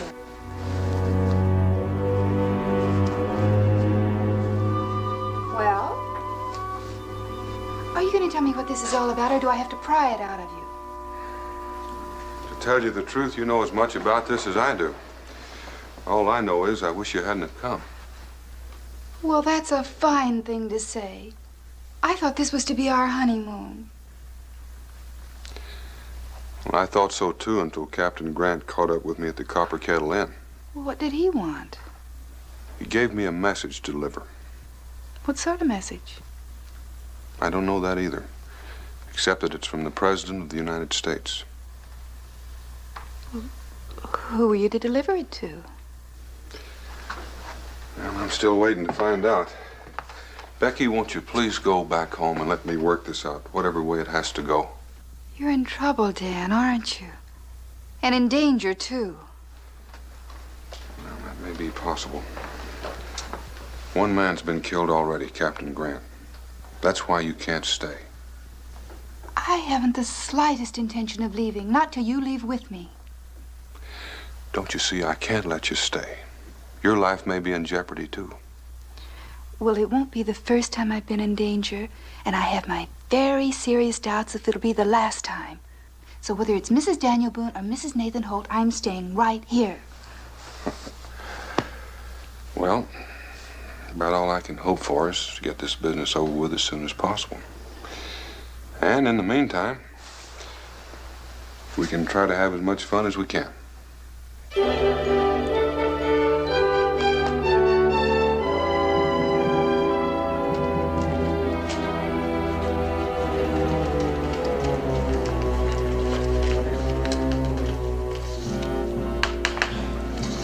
Would you see to it that Mr. Holt gets this as soon as possible?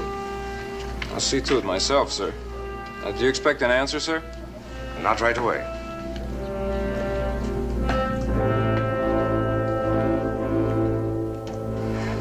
Do you like it, Dan? Well, I gotta admit it's different from those gowns we looked at back in Salem. Well, that's not the most complimentary remark I've ever heard. Well, I never was real good at making pretty speeches. I've noticed that from time to time. But I always was real good at knowing a pretty girl when I saw one. I was even lucky enough to marry one. Oh, I'd almost call that a pretty speech.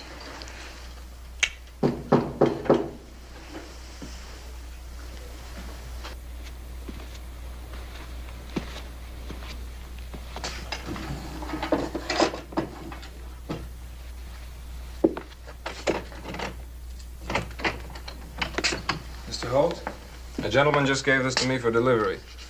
He said it was quite urgent, but that he expected no immediate reply. Did the gentleman happen to leave his name? No, sir, he didn't. Well, thank you anyway. You're welcome, sir. Good night.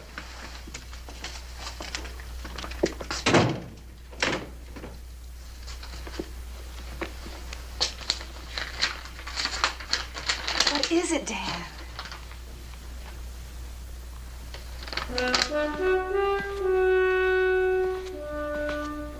Mr. Daniel Boone, if you will come to Pier 13 at 9 o'clock, I think your mission in New Orleans can be successfully completed.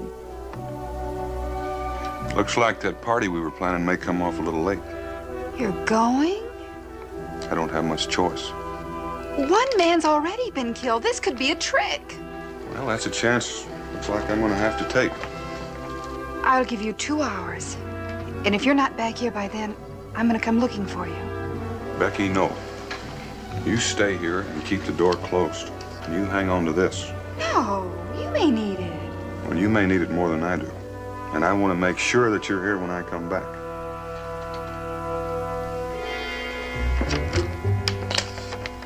Good night, Becky.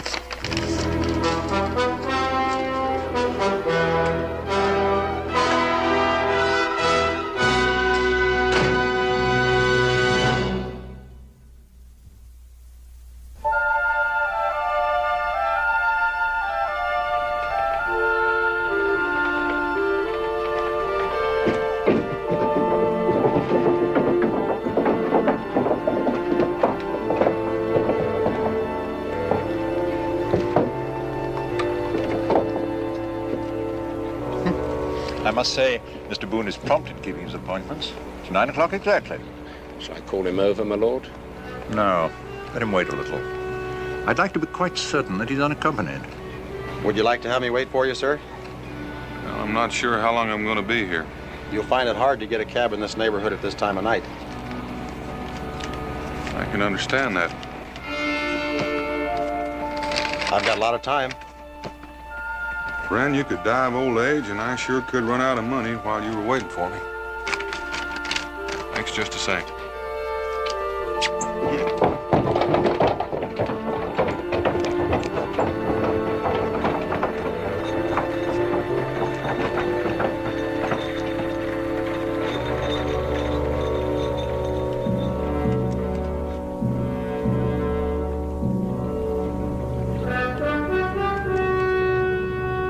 Hello? Anybody here?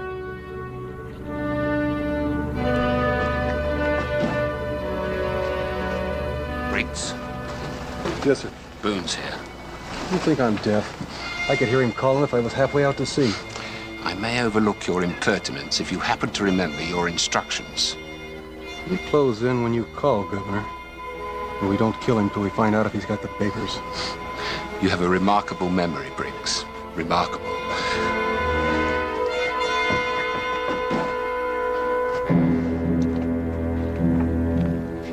We'll give him another quarter of an hour. By that time, Tyler should have Mrs. Boone in custody, in case we need her.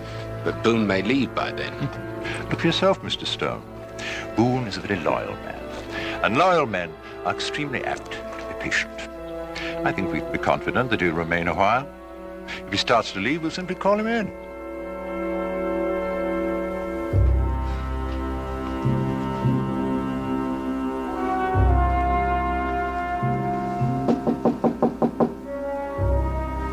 Yes? Who is it? It's Mr. Tyler, Mrs. Boone. I'd hoped that you'd remember me as a traveling companion. I remember you quite well for your courtesy. But why are you calling at this hour of the night? I offer my abject apologies, but I have a message from your husband. May I come in? Just a moment, Mr. Tyler.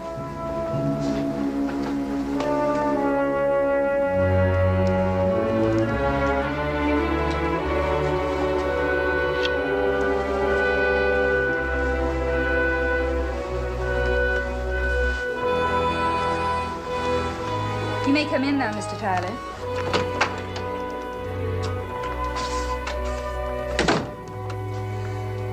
I apologize again for the intrusion, but the communication seemed most important. I'm sure that it must be. I'm sorry to be the bearer of bad tidings, but Mr. Boone is hurt. He's asking for you. Dan's hurt? Yes, ma'am. How did it happen? An accident, Mrs. Boone. A runaway carriage. He's at the doctor's office now, so if you'll come with me.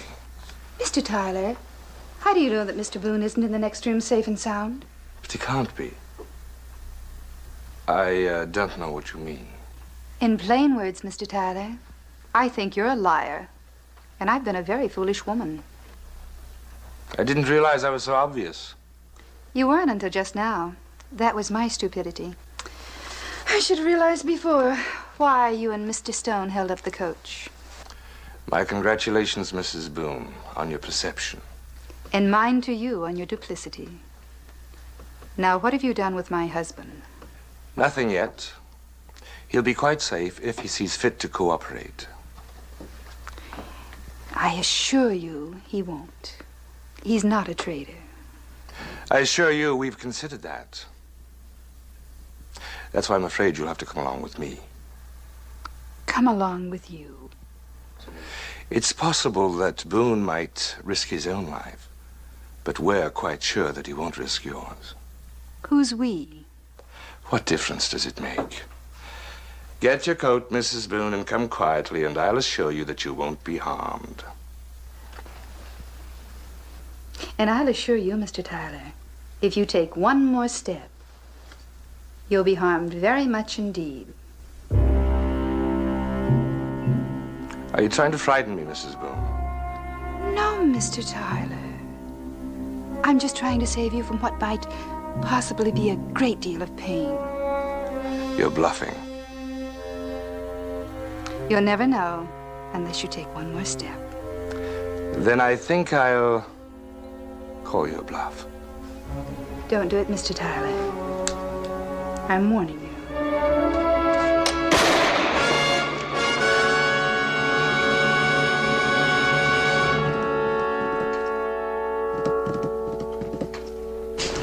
Would you mind calling the police? Madam, I can understand you being upset. I imagine the report you heard a moment ago may have sounded like gunfire.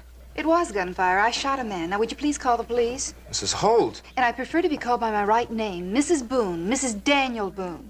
And the man's not badly hurt, but I do suggest you get a doctor. Excuse me, madame. Did I hear you say you are Mrs. Daniel Boone? That's right. Allow me to introduce myself. I'm the Marquis de Lafayette. I'm the one the dispatch your husband carries is intended for. Well, then perhaps you can help me find him. I think he's in great danger. I'm at your disposal, madame. Also my carriage and my escort. Do you have any idea where Mr. Boone might be? He left earlier in the evening to meet some man at Pier 13. 13? Then I suggest we waste no time in getting there.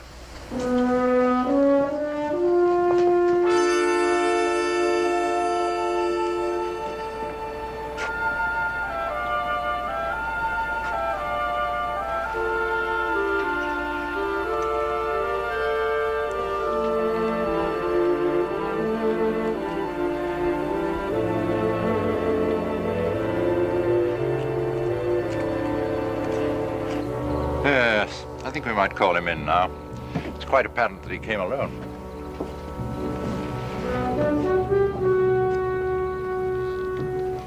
Mr. Boone!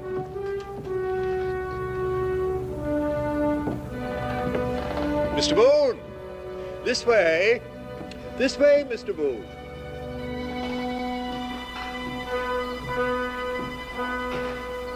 This way, Mr. Boone.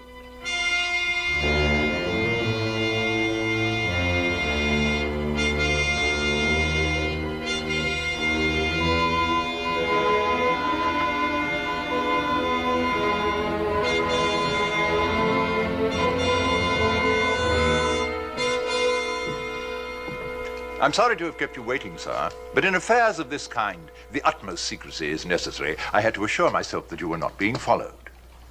You are Mr. Daniel Boone, are you not? I'm Daniel Boone. Who are you? Under the circumstances, I prefer to remain anonymous. Well, under the circumstances, there's not much chance of our coming to an agreement. I assume that you're carrying the dispatch with you? Dispatch? Oh, come now, Mr. Boone. You're being difficult. Well, I'm not being difficult. I'm just trying to make sure I'm dealing with a man I'm supposed to deal with. If I were not the proper person, how would I know that you are registered at the Hotel Imperial as Nathan Holt? Well, thanks to my wife, half the folks in New Orleans know that. All right, then. If it will be of any help to you, I'll quote you the text of the dispatch you're carrying. Well, that wouldn't be much help either. I've never read it. Then what can I do to convince you? You've already convinced me, because you haven't said the right words yet. The right words? What are the right words, Mr. Boone? Well, if you were the man I'm supposed to deal with, you'd have already said them. So I just have to figure you might be one of the men who killed Captain Grant. Mr. Boone, I am not a murderer. And maybe you're the man who hires them, which to my way of thinking is a little worse. One moment, sir. I am a man who dislikes violence. But since you seem determined to be unreasonable... Well, I'm sort of opposed to violence myself. And I've been known at times to get mixed up in it. So why don't you stop talking before I lose my temper? You haven't heard me out yet. I've heard all I want to hear. I doubt that very much, Mr. Boone. You see, I'd heard that you were a patriotic and courageous man. We anticipated that you might prove a little difficult, so we've taken our precautions. Such as? We're holding your wife as a hostage. In principle, I dislike such things, but at times they become necessary. Well, how long have you been holding her? Oh, we arranged to have her taken in shortly after you left the hotel. It sounds very interesting. Yes, I fancied it might give you pause for thought. How many men did you send to get her? What difference does that make? If you sent only one, I feel sorry for him. Because when I left, she had a gun, and she's as good a shot as I am. All right, Mr. Stone. Call in your men.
I think it would be better if you wait here, Mrs. Boone. No. I assure you, we will see to your husband's safety. All right, man.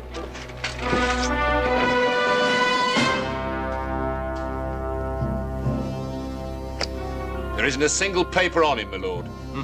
I suppose it was too much to expect that he'd be carrying them. What do you want done with him, my lord? Shall we toss him overboard? No. Not until we find out about Mrs. I can tell you that, Lord Brisbane. Place these men under military arrest.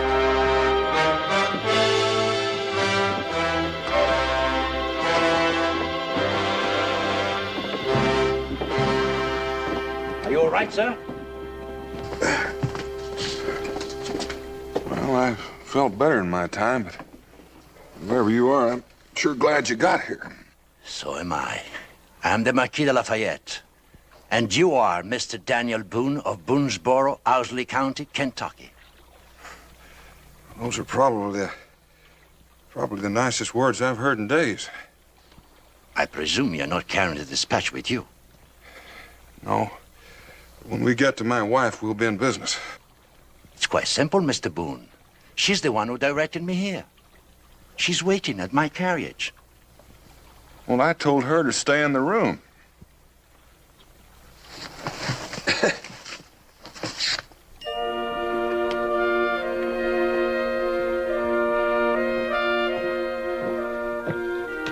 Dan.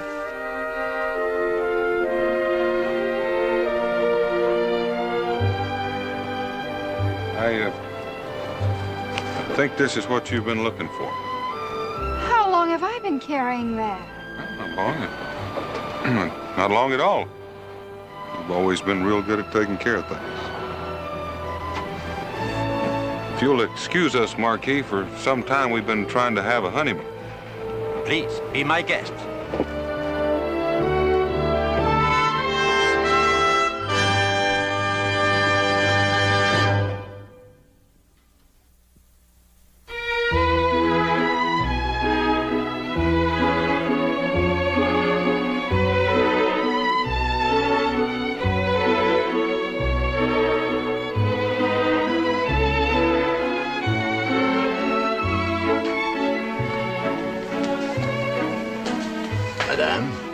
Please accept my apologies for my interruption of the dance, but I thought you might be interested in the contents of the dispatch your husband was carrying. This is your country, Mr. Boone. From the Atlantic to the Mississippi. That's a lot of territory. Yes, Mr. Boone, I agree with you. A great deal of territory. But wait.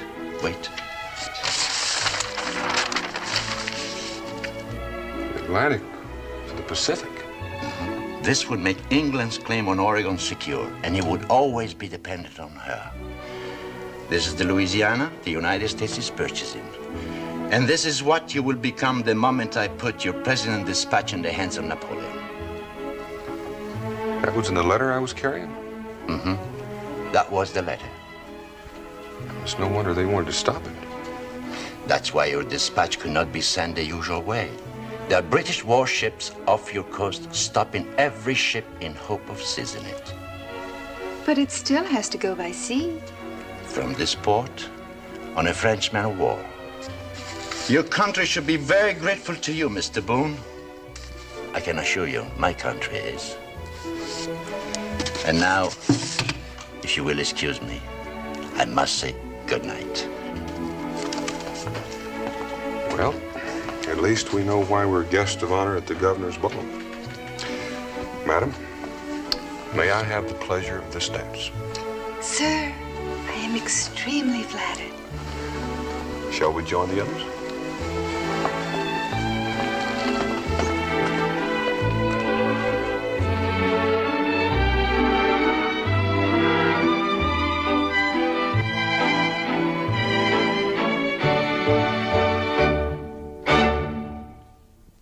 Daniel Boone was a man, yes, a big man, with an eye like an eagle and as tall as a mountain was he.